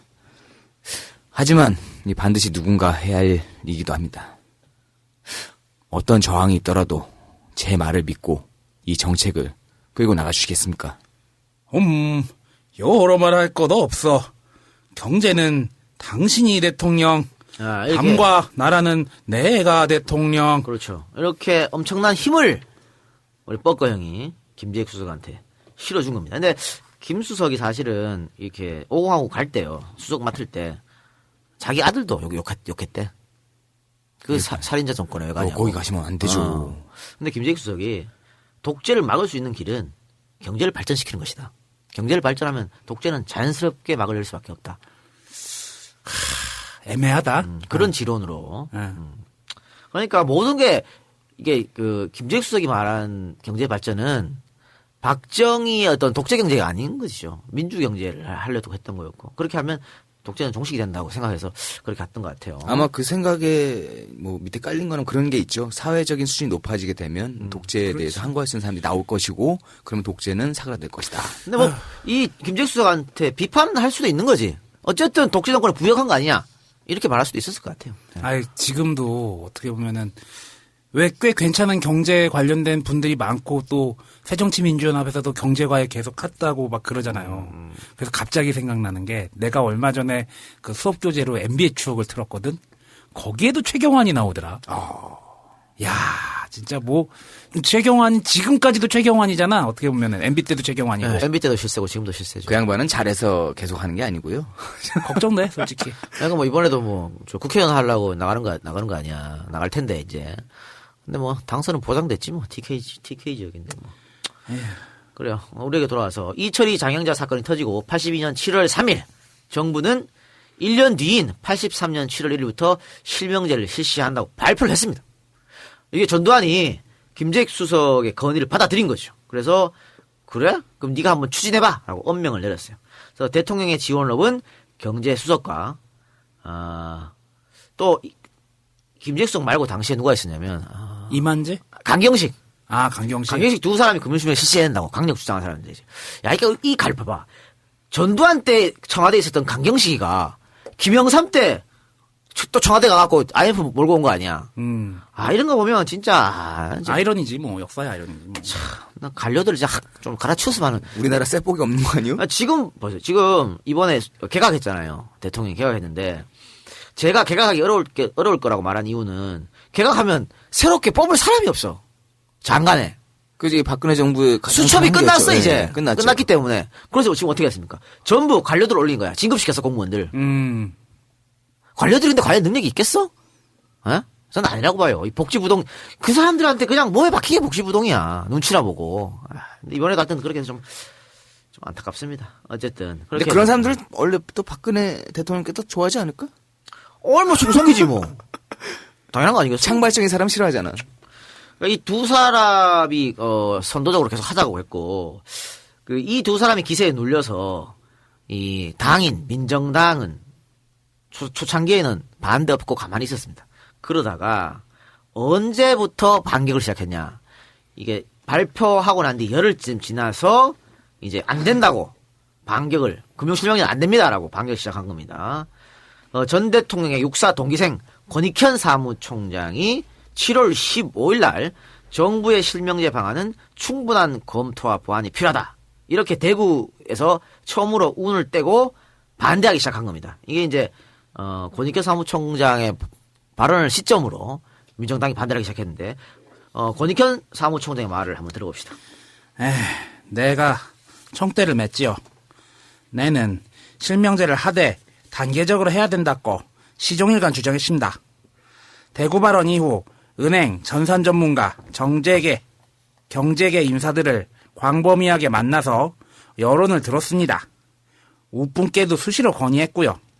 그때부터 기나긴 엎치락 뒤치락이 시작된 셈인데 이 엎치락 뒤치락을 5번 했습니다. 전두환이가 금융실명제 해 했다가 여기서 안 됩니다. 하지마 했다가 김정일 수석이 해야 됩니다. 안 됩니다. 하지마. 허구한 날 안 갖고 그래. 이게 5번이나 왔다 갔다 했다고. 그 과정에서 나는 찬반 자체를 떠나서 우리나라 사람들의 이중성에 대해 정말 실망했어요. 자기 소신보다 어느 쪽이 대세인가에만 신경 쓰는 일 말입니다. 어떤 은행장은 내 앞에서는 실명제를 반대했다가 김재익, 강경식 씨 앞에서는 정반대로 태도를 바꾸었더군요.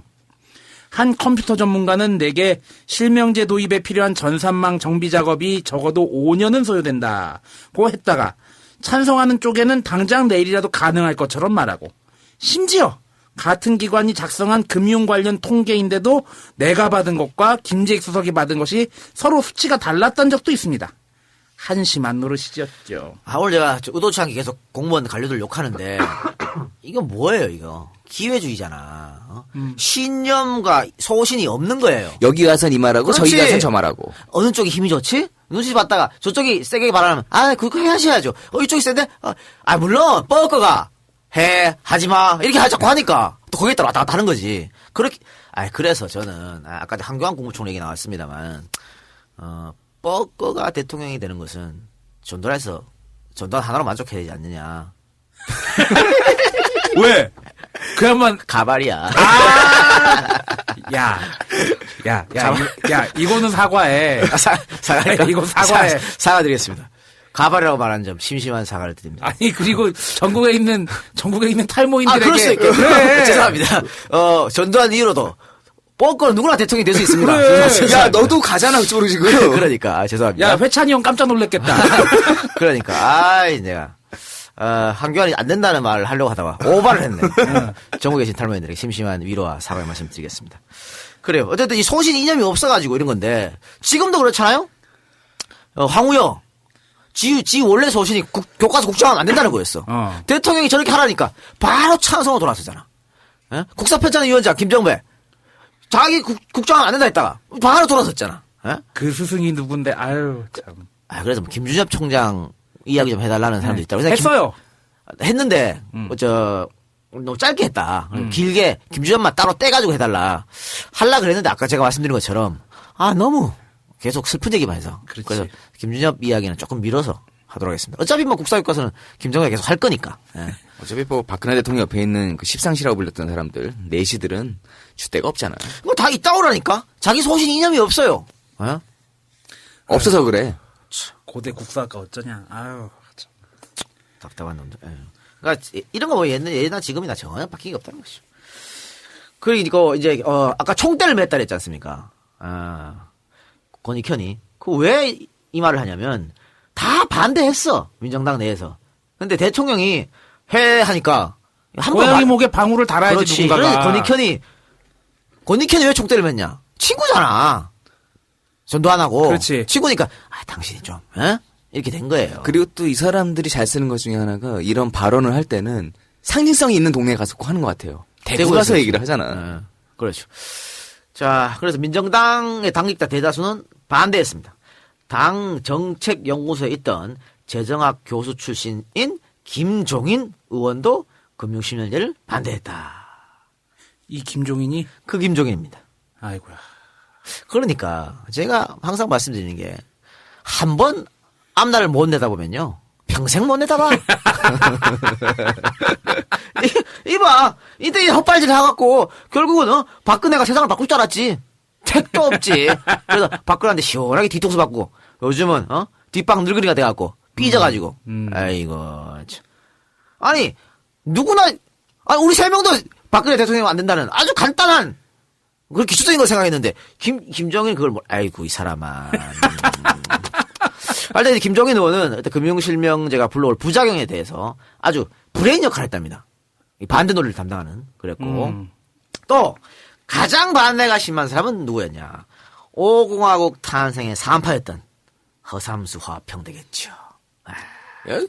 양허 씨가 구린 사람들은 당연히 반대를 하지. 그러니까 일단 양허 씨는 당시 청와대에 있어 왕내각이라고 불렸으니까 왕비서 불렸으니까 일단 왕수석이라고 불렸었고 일단 이 사람들은 표면적으로는 우리 경제가 금융실명제를 받아들일 수 있는 준비가 되어 있지 않았다. 이렇게 반대했는데 그 속내는 뭐였냐면 이 청와대 파업 게임이었어요. 그러니까 전두환이가 김재익 수석한테 계속 힘을 실어주는 거야.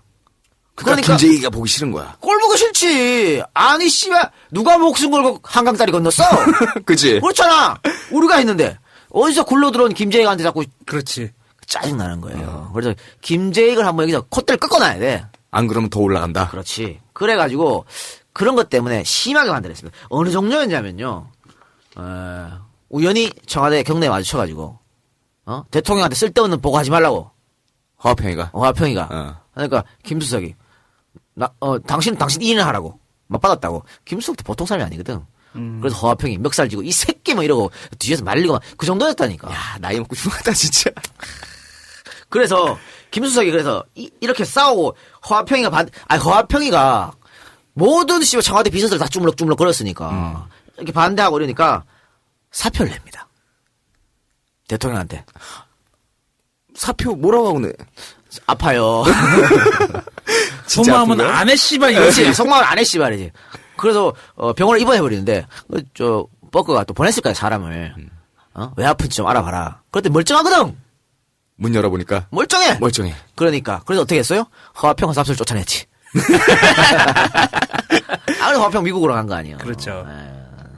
하여튼 그 정도로 이 김재익을 아꼈다. 그게 이제 전두환이었다라고 할 수 있겠죠. 근데 뭐 결론은 보류로 판결이 났습니다. 83년 1월 전두환 정권은 준비 미흡과 경제적 파급 등을 이유로 금융실명제 실시를 86년 1월 이후로 유보한다 이렇게 발표했고요. 그러나 86년이 되어도 금융실명제는 채택되지 않았고요. 노태우도 선거 공약으로 금융실명제 한다고 했으나 역시 노태우 임기 동안 금융실명제는 이루어지지 않았습니다. 김영삼도 선거 공약으로 내세웠지만 다들 안 된다는 상황이었어요. 또 언론이 뭐라고 그때 당시 썼냐면요. 김영삼이 금융실명제만 해도 성공적인 대통령이 될 것이다. 라고 막 기사를 썼었거든. 처음에는? 이렇게 앞날을 내다보지 못해서야. 그래놓고는 취임하고 나서 뭐랬냐면 금융실명 하면 안 된다. 또 썼어요. 왜? 쥐들도 씨발 재벌 아니야. 언론재벌. 그렇죠. 그건 금융실명 하면 안 되지. 이 새끼들은 이럴 땐 이렇고 저럴 땐 저렇고 늘 이 모양이에요. 전작권. 박정희나 전두환 때는 해소해야 된다고 그 지랄 떨다가. 노면이 해소해야 된다니까. 안 된다고 지랄하고. 에휴, 인간 쓰레기 같은 거. 뭐 이것도 신념이나 소신이 없는 거지. 그렇죠. 이럴 땐 이렇게 저럴 땐 저렇게. 이런 상황, 역대 이런 상황이 있기 때문에 그 누구도 김영삼이 이 카드를 들고 나올지 예상하고 못했던 것이죠. 그러나 우리 YS는 YS는 못 말려. 대통령 취임 6개월 만에 금융실명제는 정말 어마어마한 메모드급 핵폭탄을 바로 터뜨려버렸습니다. 그러니까 제가 왜 이 YS가 아니면 금융실 못했냐면요. DJ를 봅시다. DJ는 걱정이 너무 많아. 이것저것 다 생각해야 될 거 아니야. 안 돼. 그치, 걱정 인형이지. 걱정 인형이고 주위에 의견을 물어보잖아. 근데 어차피 DJ는 자기가 판단하거든. 그렇죠. 묻는 건 형식적이야. 어차피 내 판단을. 에이, 어떻게 생각해? 에이, 알았어. 근데 결국에는 나는 이렇게 하고. 그렇지. 그래서 안 됩니다. 논리로 이겨버리잖아. 그래서 하든 했는데. 나를 이겨봐, 이거지. 너무 걱정이 많아서 못하고요. 똑같은 거예요. 하나에도 DJ는 못해.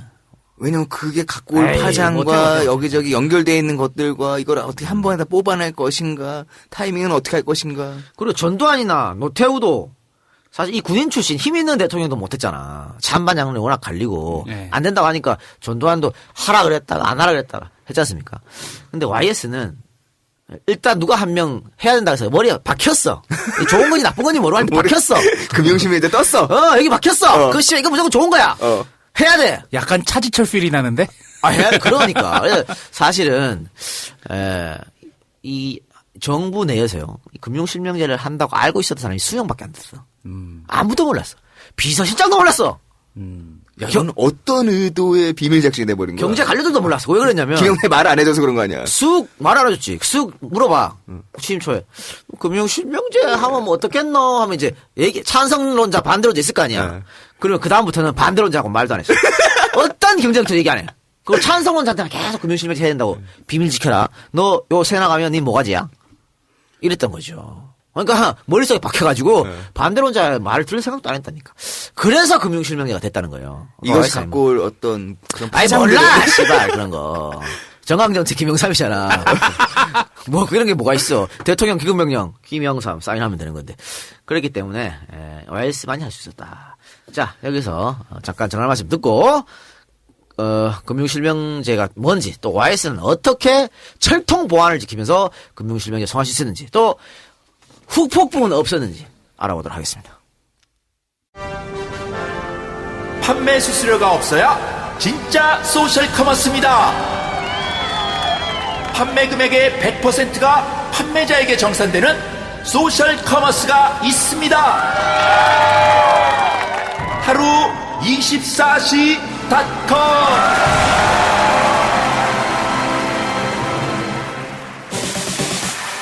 고마운 분들께 드릴 선물. 우리 아이들이 먹을 간식거리를 고민하고 있다고요? 더는 고민하지 마십시오.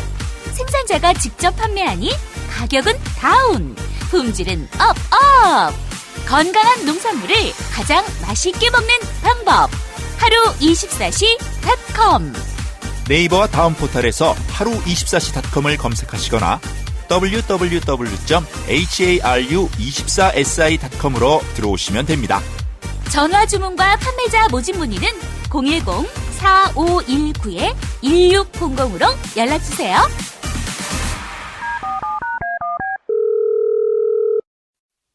소셜 커머스 하루 24.com입니다.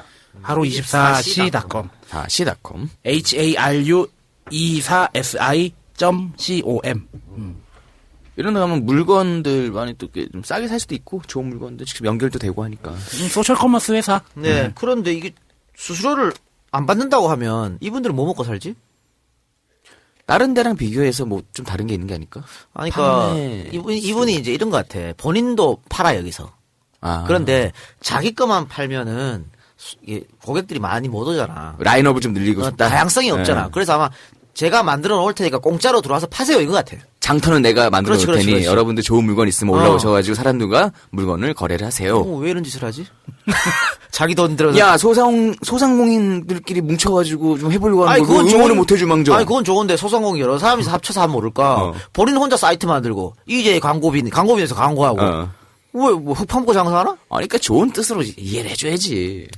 하여튼 광고 만약에 배너가 붙으면 광고 배너로 뭐 조금 이득을 하고 뭐 그런 생각이신 것 같은데 하여튼 좋은 일 하십니다. 좋은 일 하시니까 여러분들 한번 사이트 들어가 보시고 제품이 좋은 거 있으면 뭐 사시고 또 판매자 여러분들 나 시골에서 뭐 김장철인데 배추를 팔고 싶은데 팔 데가 없네. 팔로가 없네. 그럼 하루 24시간 가서 그냥 저 이거 될까요? 제품 물어보고. 올려놓으면 팔아도 뭐 수수료를 안 주니까 뭐 옥션 이런 데 다 수수료 주잖아요. G마켓이나. 그렇죠. 근데 여기 수수료 안 주니까 괜찮은 것 같습니다. 전화번호 소개해 주시기 바랍니다. 예, 010-4519-1600입니다. 010-4519-1600. 네, 하루 24시.com. 많은 이용 부탁드리겠습니다. 네. 광고는 거기까지 하고 지난주에 더 거울이라고 책 광고 있지 않습니까? 네. 우리 책 광고하면 잘 안 되잖아요. 책 광고 그래서 제가 책 광고 들어오면 신중하게 생각하세요. 하지 마세요. 이렇게 답변을 보내는데 이 작가는 내 책도 안 팔려요. 그래요. 이렇게 얘기하는데요. 대박이 났다고 그래요? 그래요? 대박이 났답니다. 하루에 뭐 보통 한 20건씩 팔렸는데 400건이 팔렸다는. 그럼 대박 아니야, 진짜? 대박이죠. 야, 그리고 미궁 장사랑에서 감사하다고. 미궁 장사랑도 대박 났답니까? 예, 감사하다고 지금 또 이제 미궁 장사랑 또 갖다 주셨는데 잠깐 방송 끊잖아. 갔다 와야겠다 아무래도. 아이 개새끼 진짜 씨발. 미궁 장사랑을 저렇게 홍보하다니. 네, 똥 싸고 이 박사가 돌아왔습니다. 죄송합니다. 네. 광고를 그렇게 홍보를 해. 몸으로. 아니야, 이거 홍보한 게 아니라 진짜 내가 급격한 장 트러블로 인해서 기가 막혀가지고. 자, 똥 광고는 거기까지 하고. 이거는 광고의 의도가 전혀 없었음을 알려드립니다. 네. 예, 저희 얘기로 다시 돌아가겠습니다. 그러면 지금까지 얘기했던 금융실명제라는 게 뭔가? 자, 이거 간단히 보면요. 우리는 그동안에 금융거래를 할 때, 통장 만들 때는요, 예전에는 실명이든 가명이든 차명이든 별명이든 상관하지 않고 고객이 원한 대로 거래를 했습니다. 이런 것도 됐어. 뻐꺼. 이거 됐다니까. 그럼 뻐꺼님. 아니, 뭐, 이 박사. 다 돼. 이 작가. 다 이렇게 하면 되는 됐어. 거지. 근데 이렇게 비실명에 의한 금융거래는요, 음성적인 자금 거래가 들리고 세부담, 형평성을 저해를 합니다. 왜? 숨겨버리니까. 정치인, 경제인들이 부정축제를 할 수도 있고요. 범죄 조직들이 우리 언더자금, 어두운 자금을 쓸 수 있습니다. 그리고 뿐만 아니라 일부 부유층에서는 탈세를 목적으로 가명, 차명 계좌를 이용했습니다. 우리나라에서는 1960년대부터 저축의 장려를 위해 처음에는 목적은 이랬죠. 예금주의 비밀 보장, 가명, 차명 혹은 무기명에 의한 금융거래를 모두 허용을 했었습니다. 그런데 이 금융실명제가 실시가 되면서요. 모든 금융거래에 실명만 딱 쓰도록 바뀌게 된 겁니다. 이 제도의 전격 실시로 비실명 계좌에 실명 확인 없이는 인출이 금지되고 내 이름 아니면 돈 못 버는 거예요. 그리고 한 번에 순인출 3천만 원 이상이 되면 국세청에 통보를 합니다. 이렇게 되면 자금 출처를 조사를 할 수가 있게 되는 거죠. 그랬기 때문에 금융실명제가 실시가 되자 자금의 출처가 떳떳하지 못한 이 차명이나 가명 계좌를 갖고 있던 이 나라의 부도덕한 사람들이 배를 움켜쥐고 돈을 포기했다는 이야기가 있습니다. 뭐 이런 거죠. 이건 예입니다. 예를 들어서 뭐 법무부 장관이 이종우야. 법무부 장관이 이종우. 그런데 가명으로 뽀거로 한 5억을 넣어놓은 거야 은행에. 그런데 이제 5억을 찾으려면 자기 주민등록도 들고 가갖고 사실 제가 뽀거예요.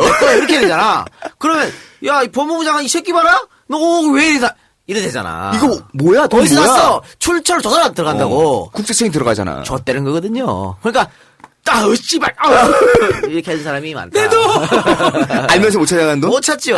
근데 역으로 이 차명이나 무기명으로 해가지고 은행에서 여차하고 마음 먹으면 슈킹도 다 할 수 있었겠네. 다 할 수 있죠. 근데 그래서 사실은 그런데 이게 나중에 보면요 95% 이상 실명전환 했어. 그러니까 몇 프로만 부도덕한 돈이 있었다는 것이죠. 도저히 못 바꾸는. 씨발. 내 명예가 더 소중해. 야, 이것이 아우 이거지. 그 중에 하나가 뭐야? 전두환 노태우 비자금이야. 어떻게 씨발 야 내 이름이야 사실 내 거야 어떻게 하나 못하지. 그 양반 29만 원밖에 없는데. 자, 간단히 얘기하면 모든 금융기관과 거래를 할 땐 실명 사용을 반드시 의무화하고 그것을 금융기관에서 확인하라는 것입니다. 그런데 돈을 포기했다는 것은 실명 확인을 하는 순간 국세청에서 자금 출처가 드러나니까 아깝지만 어쩔 수 없이 눈물을 흘리며 포기했다는 이야기가 되는 거죠. 그렇죠. 내 돈! 예를 들어서 박계동 의원이 폭로한 노태우의 비자금 4천억 원 요거 있었는데 그것도 금융실명제 때문에 찾지 못한 돈이었습니다. 노태우의 측근이 차명계좌로 2천억 원이 있는데 서석재 당시 총무처 장관에게 찾아가서 실명으로 전환시켜주면 국가에 1천억 원을 줄 테니까 실명으로 전환해줄 수 있냐고 물었다가 서석재가 술자리에서 이거 오프 더 레코드인데 네 하고 하면서 저희 물태우가 가명계좌 2천억 원이 있는데 실명 바꿔주면 1천억은 국가에 기부하게 그렇게 얘기했나? 야, 너만 알고 있어. 이랬는데 개똥아. 조선일보가 까버렸어 이거를. 조선일보가 깐 거야? 조선을 깠는데 처음에는 전직이라고 말했어. 노태우란 말 안 하고. 우리가 전직 얘기했던 거랑 비슷한 거네. 전직을 하고 말했는데 박계동 의원이 어디서 존나 상세한 파일 들고 와갖고 2천억이 아니고 4천억이야. 존나 이거 우리 방송 한번 한 것 같은데. 네, 그래서 이제 했었어요. 음모론이 있었죠. YS가 저 씨발 놈들 싹 날려버리려고. 그래서 일부러 그랬다는 그런 이야기가 있었습니다. 어쨌든 2천억이 있는데 1천억을 국가에 줄 테니까. 야, 내 반만 건져갈게. 야, 실명 수수료가 1천억 원이야. 야. 근데 이때 서석재가 안 된다 그랬거든. 이거 불가능하다고. 다 걸린다고. 그래서 총무처 장관이.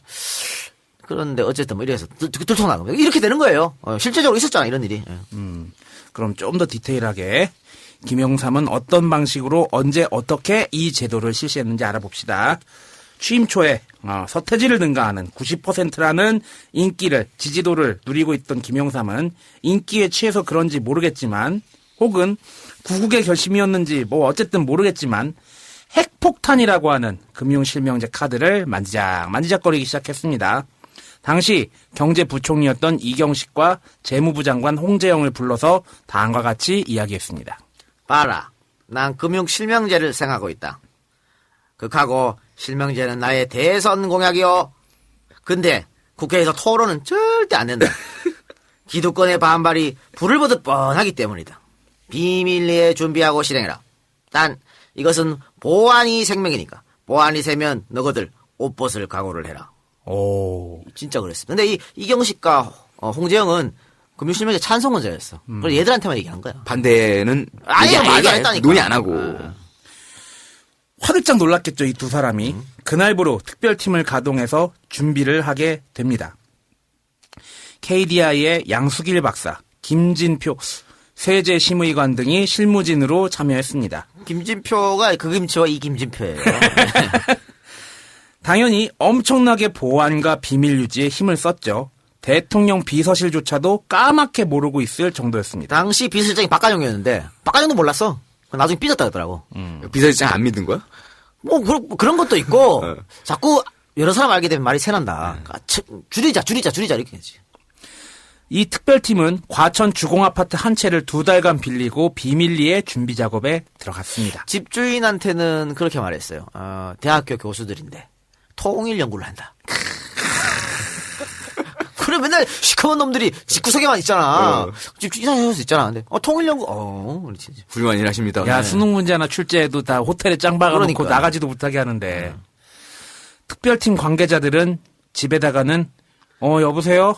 여보, 공무상 외국에 좀 출장을 가야 돼. 한 달 이상 아마 연락을 못할지도 몰라. 그때 무슨 핸드폰이 있니? 뭐가 있니? 하여튼 너무 걱정하지 마. 라는 거짓말까지 하고 일본으로 출국 후에 일본으로 출국할 때 가족들이 안녕 아빠 잘 갔다 와 했단 말이야. 나가는 흔적 봐줘야지. 올 때 아이와 카세트 하나 사와. 그렇지. 진짜 출국했어 일본으로. 출입국 기록 만드는 거 아니야? 아니 일단 가족들한테도 속이는 거야. 갑자기 이제 홍콩 얘기가 자꾸 생각나가지고. 에휴, 그 양반. 에휴. 다시 한국으로 돌아와서 팀에 합류했을 정도로 엄청난 보안 유지에 힘을 썼습니다. 과천의 아파트에는 현관문을 나설 수 없다. 창문가에도 서면 안 된다. 전화를 삼가하되 집에 통화할 경우 0070 그런 거 국제전화로 위장해라. 이게 왜냐면요. 당시 80번호가 안 됐잖아. 모르지 뭐. 몰라 어디서 전화가 약간 전화가 돼가지고 여보 여보세요? 잘 들려? 여보세요? 들려? 여기 오사카야? 그렇지. 아유, 저기 마라톤 뛰는 사람, 번쩍번쩍하네? 막 그러고. 요즘 개콜에서 하는 거. 그치. 은행 털러 가서 하는 거 있잖아. 그것처럼. 그렇게 이런 명령이 수직으로 하달되었고요. 특별 팀원들은 절대 비밀을 지킨다라는 각서까지 써야 했습니다. 대단하다. 즉 가족에게 거짓말을 할 정도로 보안에 신경 썼다는 이야기겠지요.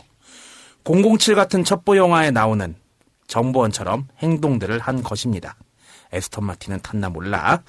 오버라고 생각할 수도 있겠지만 어떻게 보면 이것은 대통령 김영삼의 너무나도 당연한 선택이었습니다. 실명제를 한다는 소문이 나돌면 실명제의 효과가 아무것도 없었기 때문입니다. 발빠른 인간들이 이미 다 돈을 빼돌리고 나면 효과가 없겠죠? 예. 김영삼은 정말 아무도 모르게 이 제도를 전격적으로 단행했습니다. 국무위원들마저도 까맣게 모르고 있을 정도였습니다. 금융관계대책회의가 예정되어 있었지만 그것이 금융실명제라는 것은 누구도 몰랐습니다. 야, 금융관계대책회의 한다. 공무원들 다 모여. 별 특별할 일 없는데. 금융관계대책회의 시작하겠습니다. 땅땅땅 한 다음에 금융실명제입니다. 다 존나 놀라가지고 어머 씨발 내 통제.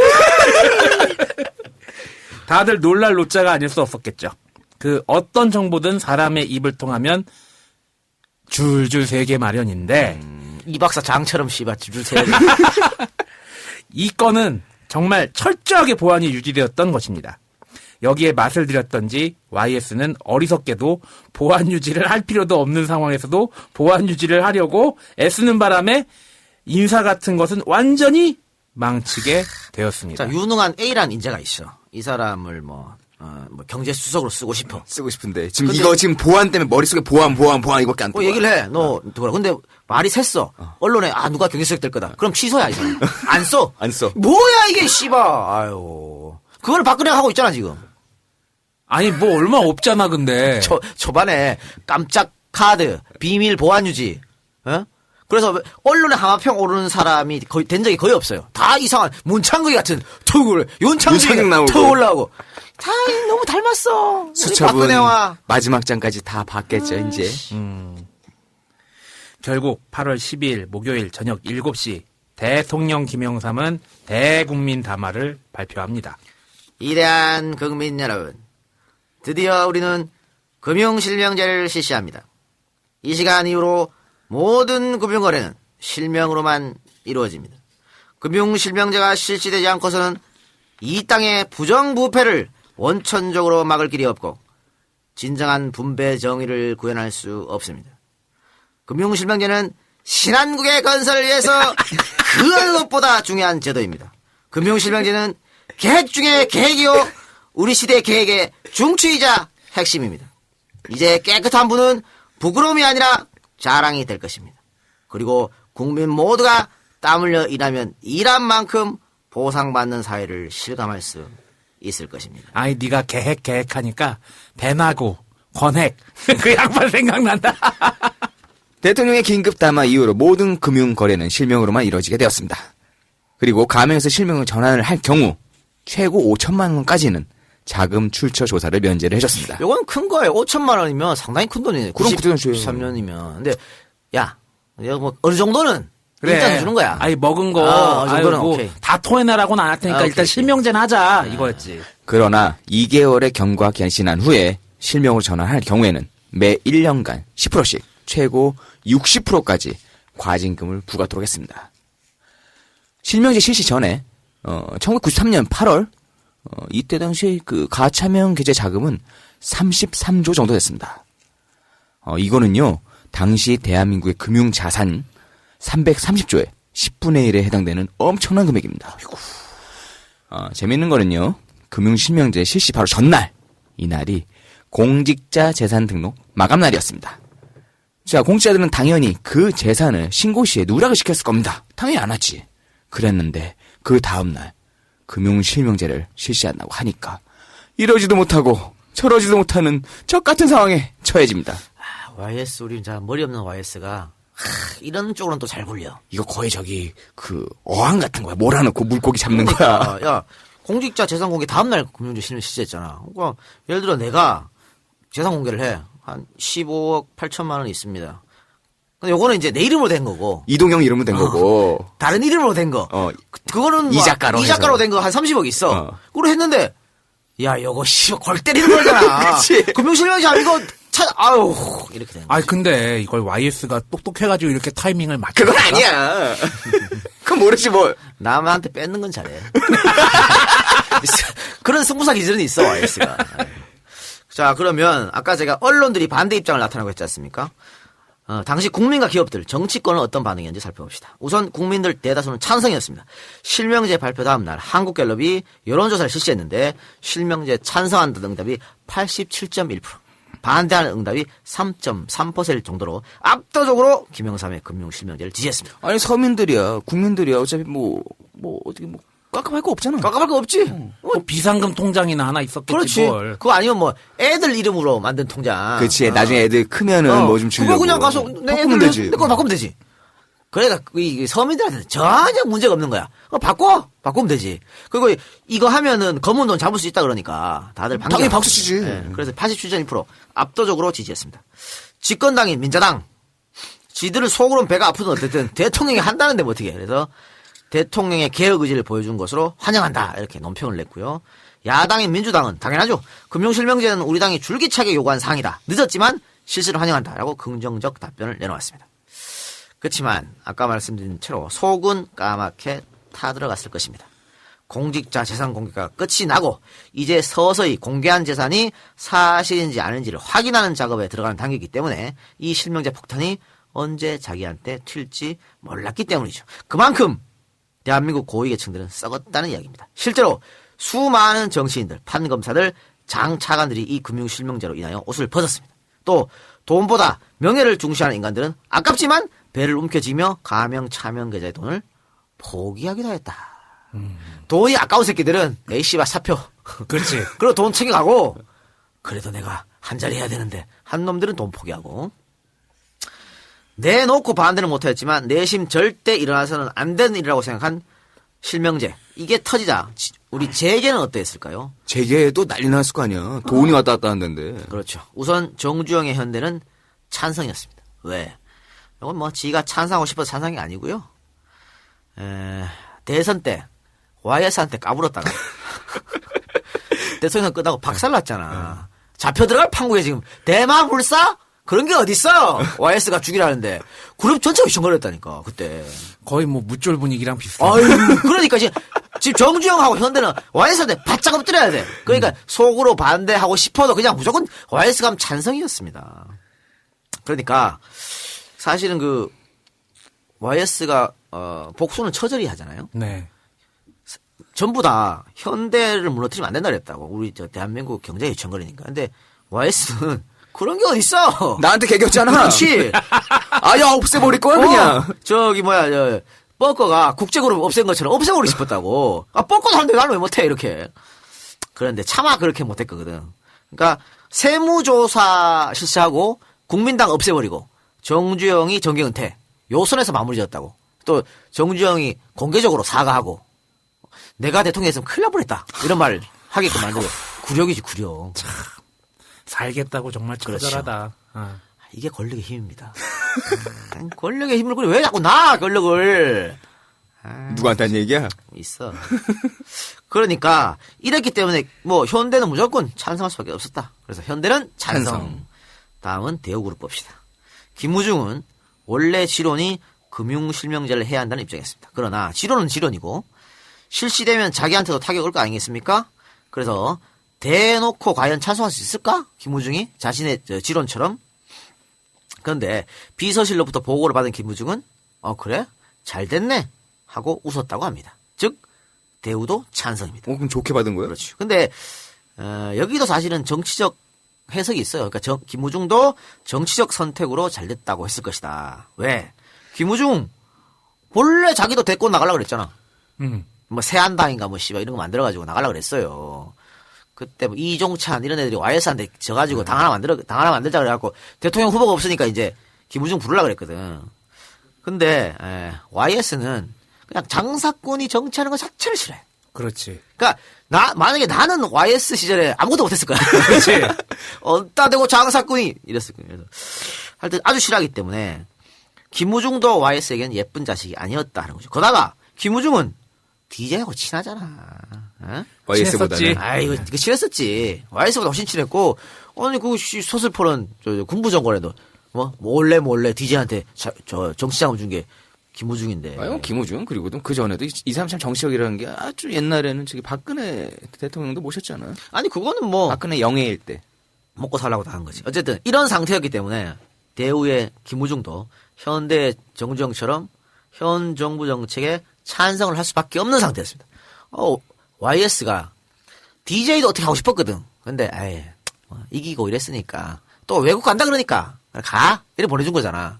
근데 가 간다니까 뭐 간다니까 가 오지 마. 주민등록 말소야. 제가 오지 마. 혹시 올지 모르니까 기관원 붙여 이랬잖아. 근데 대우의 김우중이 까불거리면 여기 나오시지. 그래서 대우도 찬성. 또 LG, 삼성, SK. 야 얘들은 뭐 위에서 저러는데 지금 어떻게? 샷다 마우스야. 까랑 까야지. 까야지. YS가 어떤 사람인지 눈으로 봤어. 그렇지.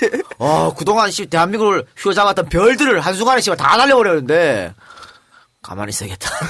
아니 삼성 얘기 나온 김에 우리 뿌띠 건희 형이 그 청년 펀드인가 200원 냈더라고요. 냈다는 얘기가 있더라고요.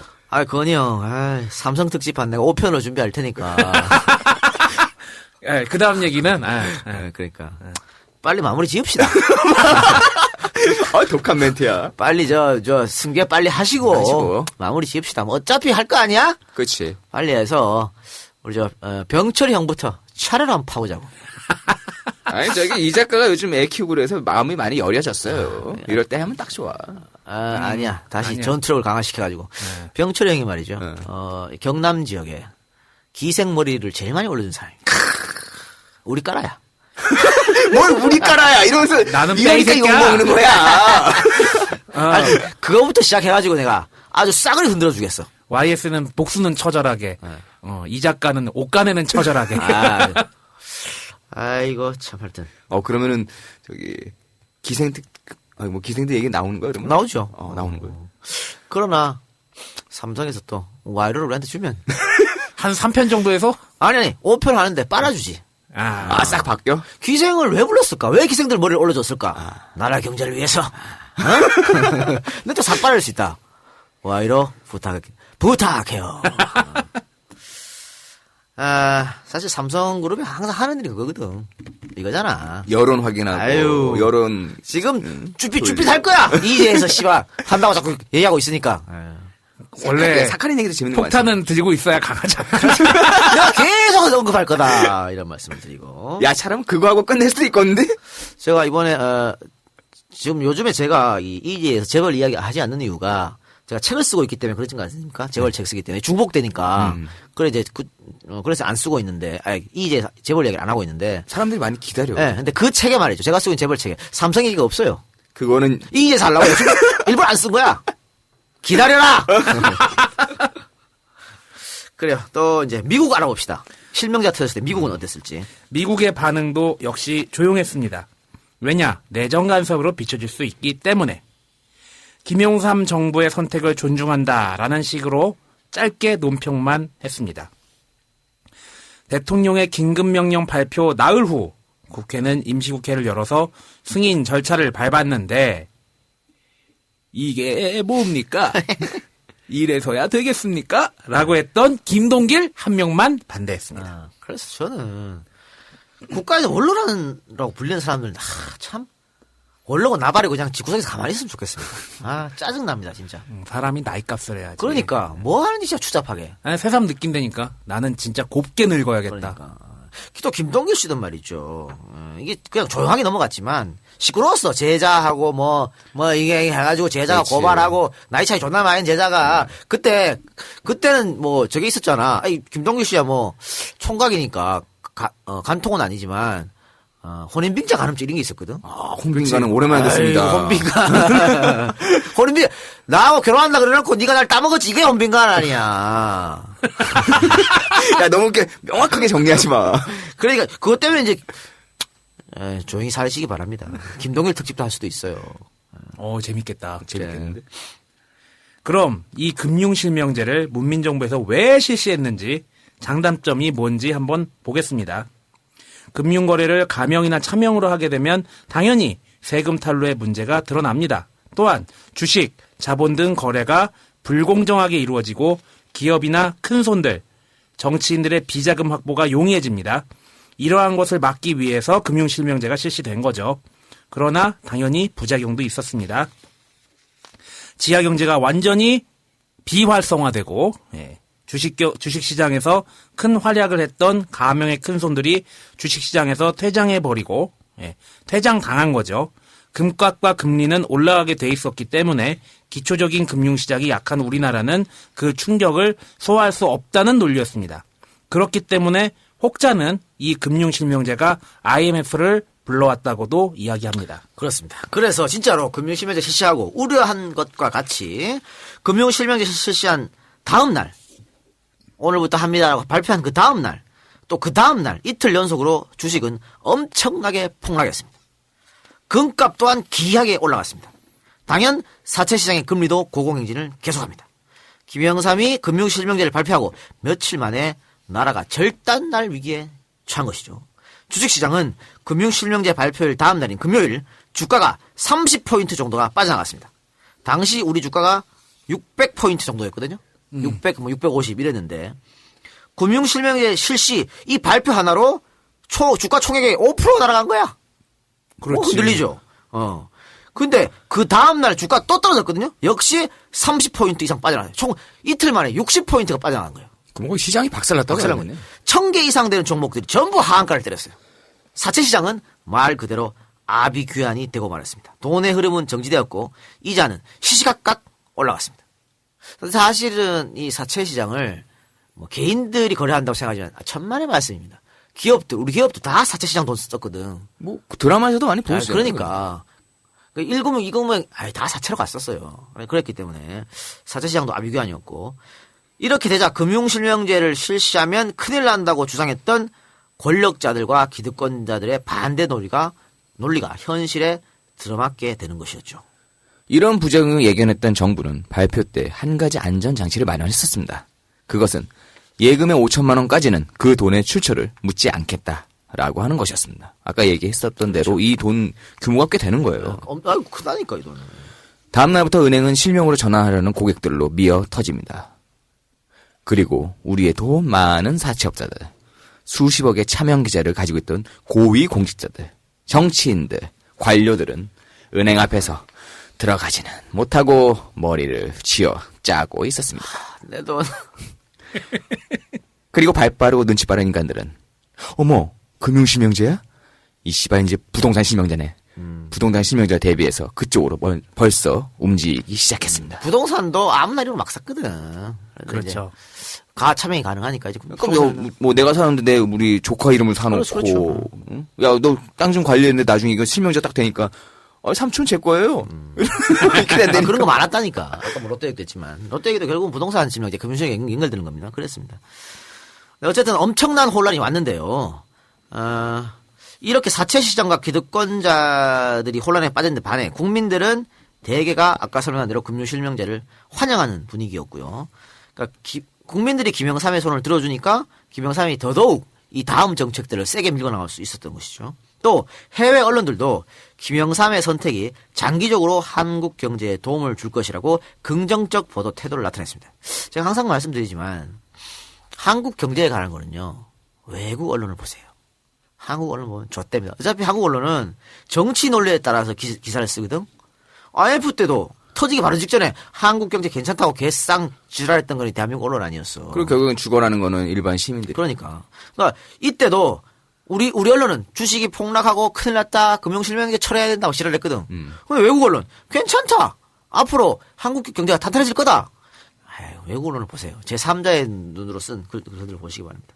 언론이 언론 같지 못한 건 지금이랑 똑같네요. 똑같죠. 그리고 경제뿐만이 아니라 어떻게 보면은 우리나라 국가 전반적인 국정 운영이 어떻게 돌아가는지를 보려면은 제일 객관적인 건 아마 외국 언론일 거야. 그러니까 지금 국정교과서도 외국 언론에 다 반대 이상한 짓을 하고 있잖아. 쓰고 있고 또 반기문 케이스 같은 경우에도 우리 언론만 존나 빨아주고 하도 그렇게 빨아주니까는 음성에 가서 길을 받으려고 추사빠자고 거기서 빨고 하고 하는 거 아니야. 뭘 빨아 이 새끼야. 근데 외국 언론에서는 역사상 가장 무능한 사무총장이라고 까고 있다니까. 그러니까 외국 언론을 보시면 됩니다. 우리 언론은 볼 필요가 없어요. 한겨레 경향? 에휴, 이번에 한겨레 저 국정원 가서 저 광고 광고 지어가지고. 시간만 뭐 하는 짓이야? 아이고 씨. 참. 그 선배들이 어떻게 만든 신문사인데. 한겨레 특집을 참고하시기 바랍니다. 외국 언론은 어떻게 봤냐면 당분간 주식시장이나 금융시장이 불안정하겠지만 이런 상황이 얼마든지 예측 가능했기 때문에 한국 정부가 발빠르게 대응할 것이라는 전망을 마구잡이로 쏟아내왔습니다.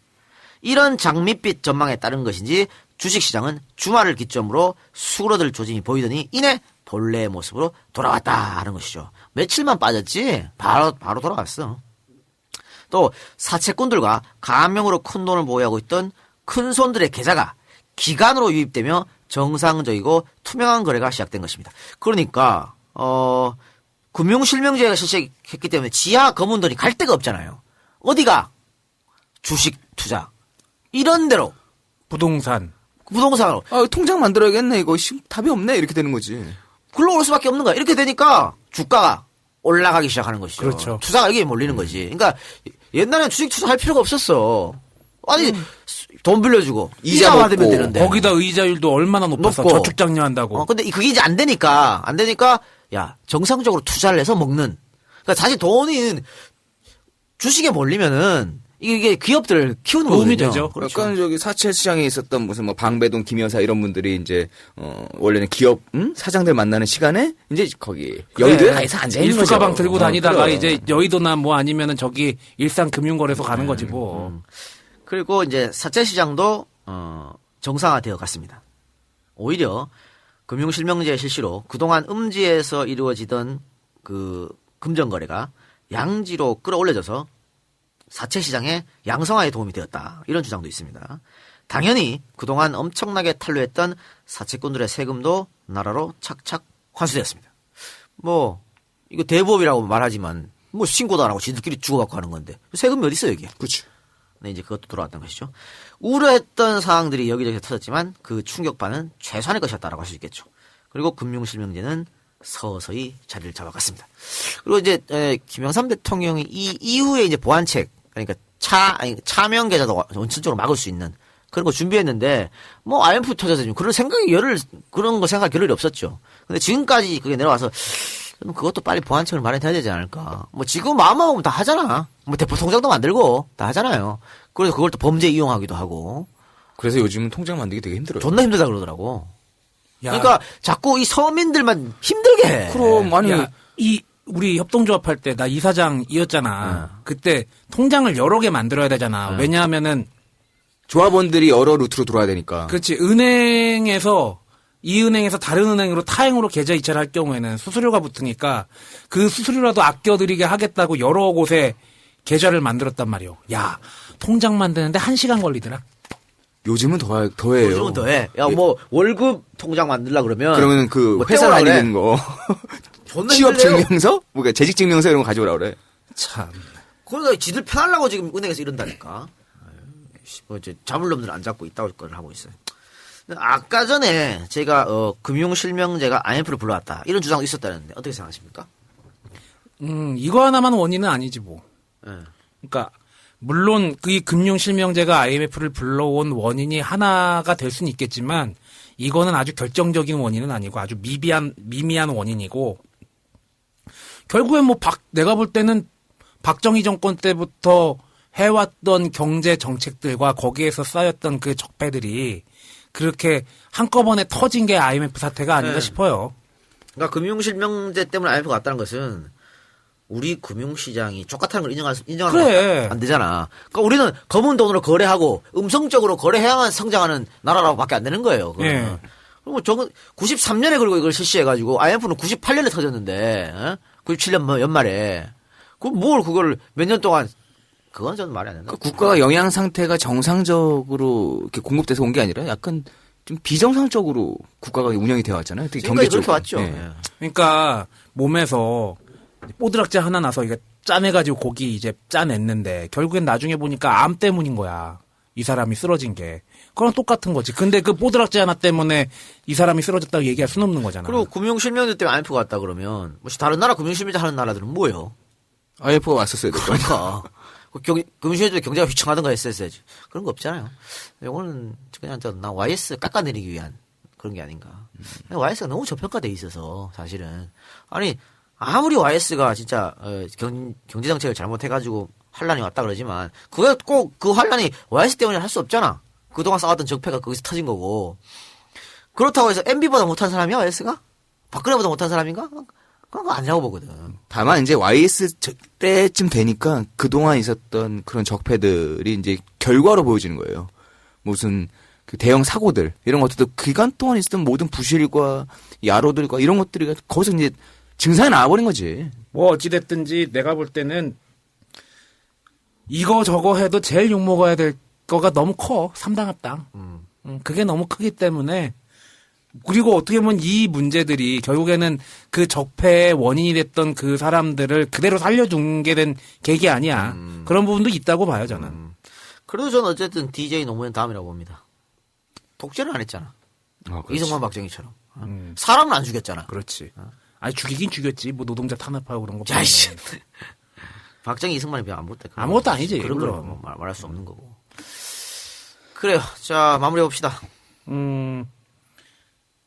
나는 그냥 금융실명제 IMF 이 얘기로 좀 뭐 매조지를 하려고 그러는데, 지금도 이제 지하경제 양성화 뭐 그런 얘기가 계속해서 나왔지만, 글쎄요, 지금 경제를 생각하면은, 뭐 늘 얘기했지만, 뭐 교과서 문제도 굉장히 큰 문제이기도 하고, 근데 지금 우리나라에 있는 여러 가지 국정 전반이 많은 사람들이 걱정을 해요. 뭐 심지어는 요번에 국정감사가 너무 묻혔다는 얘기도 나오고, 아까도 언급했지만, 그런 부분들에 대해 좀 총체적으로 대처를 해야 되고 이 총체적 대처의 결과는 총선과 대선 때로 이어져야 되지 않나 그런 생각이 듭니다. 이상입니다. 네, 박정희 때 유신에서 경제정책이 어떻게 됐고 그리고 그것을 받아가지고 군사정부가 왔고요. 그 이후에 문민정부가 왔습니다. 그 동안에 그 안에서는 우리가 상상할 수 없을 만큼 엄청난 비리들과 이런 정경유착 이런 것들이 있었고요. 그것이 YS 초반에는 90% 인기를 유지했던 대통령에게 성수대교, 삼풍백화점, 서해페리오 이런 사건들과 함께 결과적으로 마지막에 이제 IMF가 터졌는데 이런 것들은 결국에는 뭐 YS 혼자의 뭐 과다라고 보지는 않고요. 아까 얘기한 대로 기간 동안 우리는 비정상적으로 국가가 자라왔기 때문에 그 적폐가 한 방에 터진 게 아닌가. IMF는 더더욱더 그 결과물이 아닌가라는 생각이 듭니다. 그리고 더 우려스러운 건 우린 그랬어요. 이런 큰 사고가 터지면 다시는 이런 큰 사고가 안 일어나지 않을까라고 상상을 합니다. 국민들은 그렇게 믿고 싶죠. 근데 지금 어떻습니까? 또다시 이 나라는 정치와 역사만 과거로 회귀한 게 아니라 이런 사고들도 개선이 안 되고 그 문제가 해결이 안 되고 또 사고가 또 발생을 하고 또 해결을 또 못하고 있습니다. 나라 꼴이 정말 말이 아닙니다. 이상입니다. 그 DJ는 사실은 YS 임기 초반에 그런 개혁들. 사실 YS 임기 초반에 개혁은 뭐 엄청 박수받아야 될 일이잖아요. 공직자 재산 공개, 하나회 숙청, 금융실명제까지. 정말 박수받을 일인데, DJ도 이런 어떤 제도적 개혁을 하고 싶었지만, IMF 환란이란 거대한 벽, 뭐 그런 게 있었으니까. 또, 사인했잖아. IMF에다가, 니네 이거 안 하면 죽어라 해서 사인했으니까. 그런 것들 때문에 한계가 있었고요. 노무현 대통령은 관료의 벽이 있었어. 뭘 개혁을 하여튼 그런 것 때문에 노무현을 찍어준 사람들을 어떻게 보면은 마음을 오르만져 주지 못한 거지. 개혁을 못한 거예요. 그런 측면이 있었는데 정말 이번에 정권 교체가 되면 누가 대통령이 될지 모르겠습니다만 우리 진영에서 대통령이 되면 정말 제도 개혁. 그러니까 10년 동안 MB 박근혜가 거꾸로 돌렸기 때문에 정말 조자룡 헌창 휘두르듯이 한번 휘두를 필요가 있다. 제대로 바로 잡아야 된다. 그리고 제가 계속 관료들의 문제점을 계속 드렸습니다만 관료들은 어차피 맨 처음에 대통령이 누가 되면 눈치를 볼 수밖에 없어요. 그리고 대통령이 나를 따르라 하면 따라. 따르는 척을. 따르는 척, 평생 그렇게 살았으니까. 30년, 40년 그렇게 살았으니까. 그러니까 시스템은 있는데 그 시스템을 운영하는 사람들이 잘못했기 때문에 이렇게 되는 거 아니겠습니까? 그래서 정말 좀 나를 따르라 해가지고 제도 개혁을 좀 강하게 실시했으면 하는 바람입니다. 그리고 뭐 부가적으로 복수는 처절하게 할 건 하고. 그럼요. 그리고 제도 개혁이라고 해서 뭐 학제 개편 그런 거 하는 것보단 좋은 걸 해야 될 거 아니야. 그렇죠. 네, 또 뒤틀린 구조도 좀 바로 잡고 그거 하려면 개혁 아니면 안 되거든요. 재벌 개혁 어떻게 할 거야? 말만으로 할 거예요? 칼을 휘둘러야 되는 거지? 사학 개혁해야 되잖아. 어떻게 할 건데? 칼 안 들고 말로 앞으로 잘해라 하면 돼요? 이 방송하니까 진짜 훅 들어온다. 뭐 삼성 얘기라든지 뭐 사학 얘기들도 나왔지만 참 우리나라에 쌓여있는 적폐들을 이렇게 한 방에 확 해야 된다니까. MB 박근혜 쪽에 쌓였던 이런 거 확 해야 된다. 괜히 장밋빛 미래를 좀 상상하게 만드는. 그러니까 그런 대통령이 우리 지지자 되면 꼭 그렇게 좀 해주십사 부탁을 드리겠습니다. 자, 그럼 오늘 방송은 여기서 마치고 엔젤 펀딩 소개해드리면서 다음 주를 기약하겠습니다. 일단 제공 두 바보의 재물 설계에서 친히 이제 현금으로 엔젤 펀딩을 가져오셨고요. 그리고 이경택 씨 감사합니다. 그리고 피오남, 남상호, 정소영, 한송이 이상입니다. 고맙습니다. 고맙습니다.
힘차게 살기 위해 이 땅에 태어났다. 실패를 하더라도 뼈 빠지게 한번 살아봐. 뛰는 건 못 일로 나는 못 있다지만 그런 건 상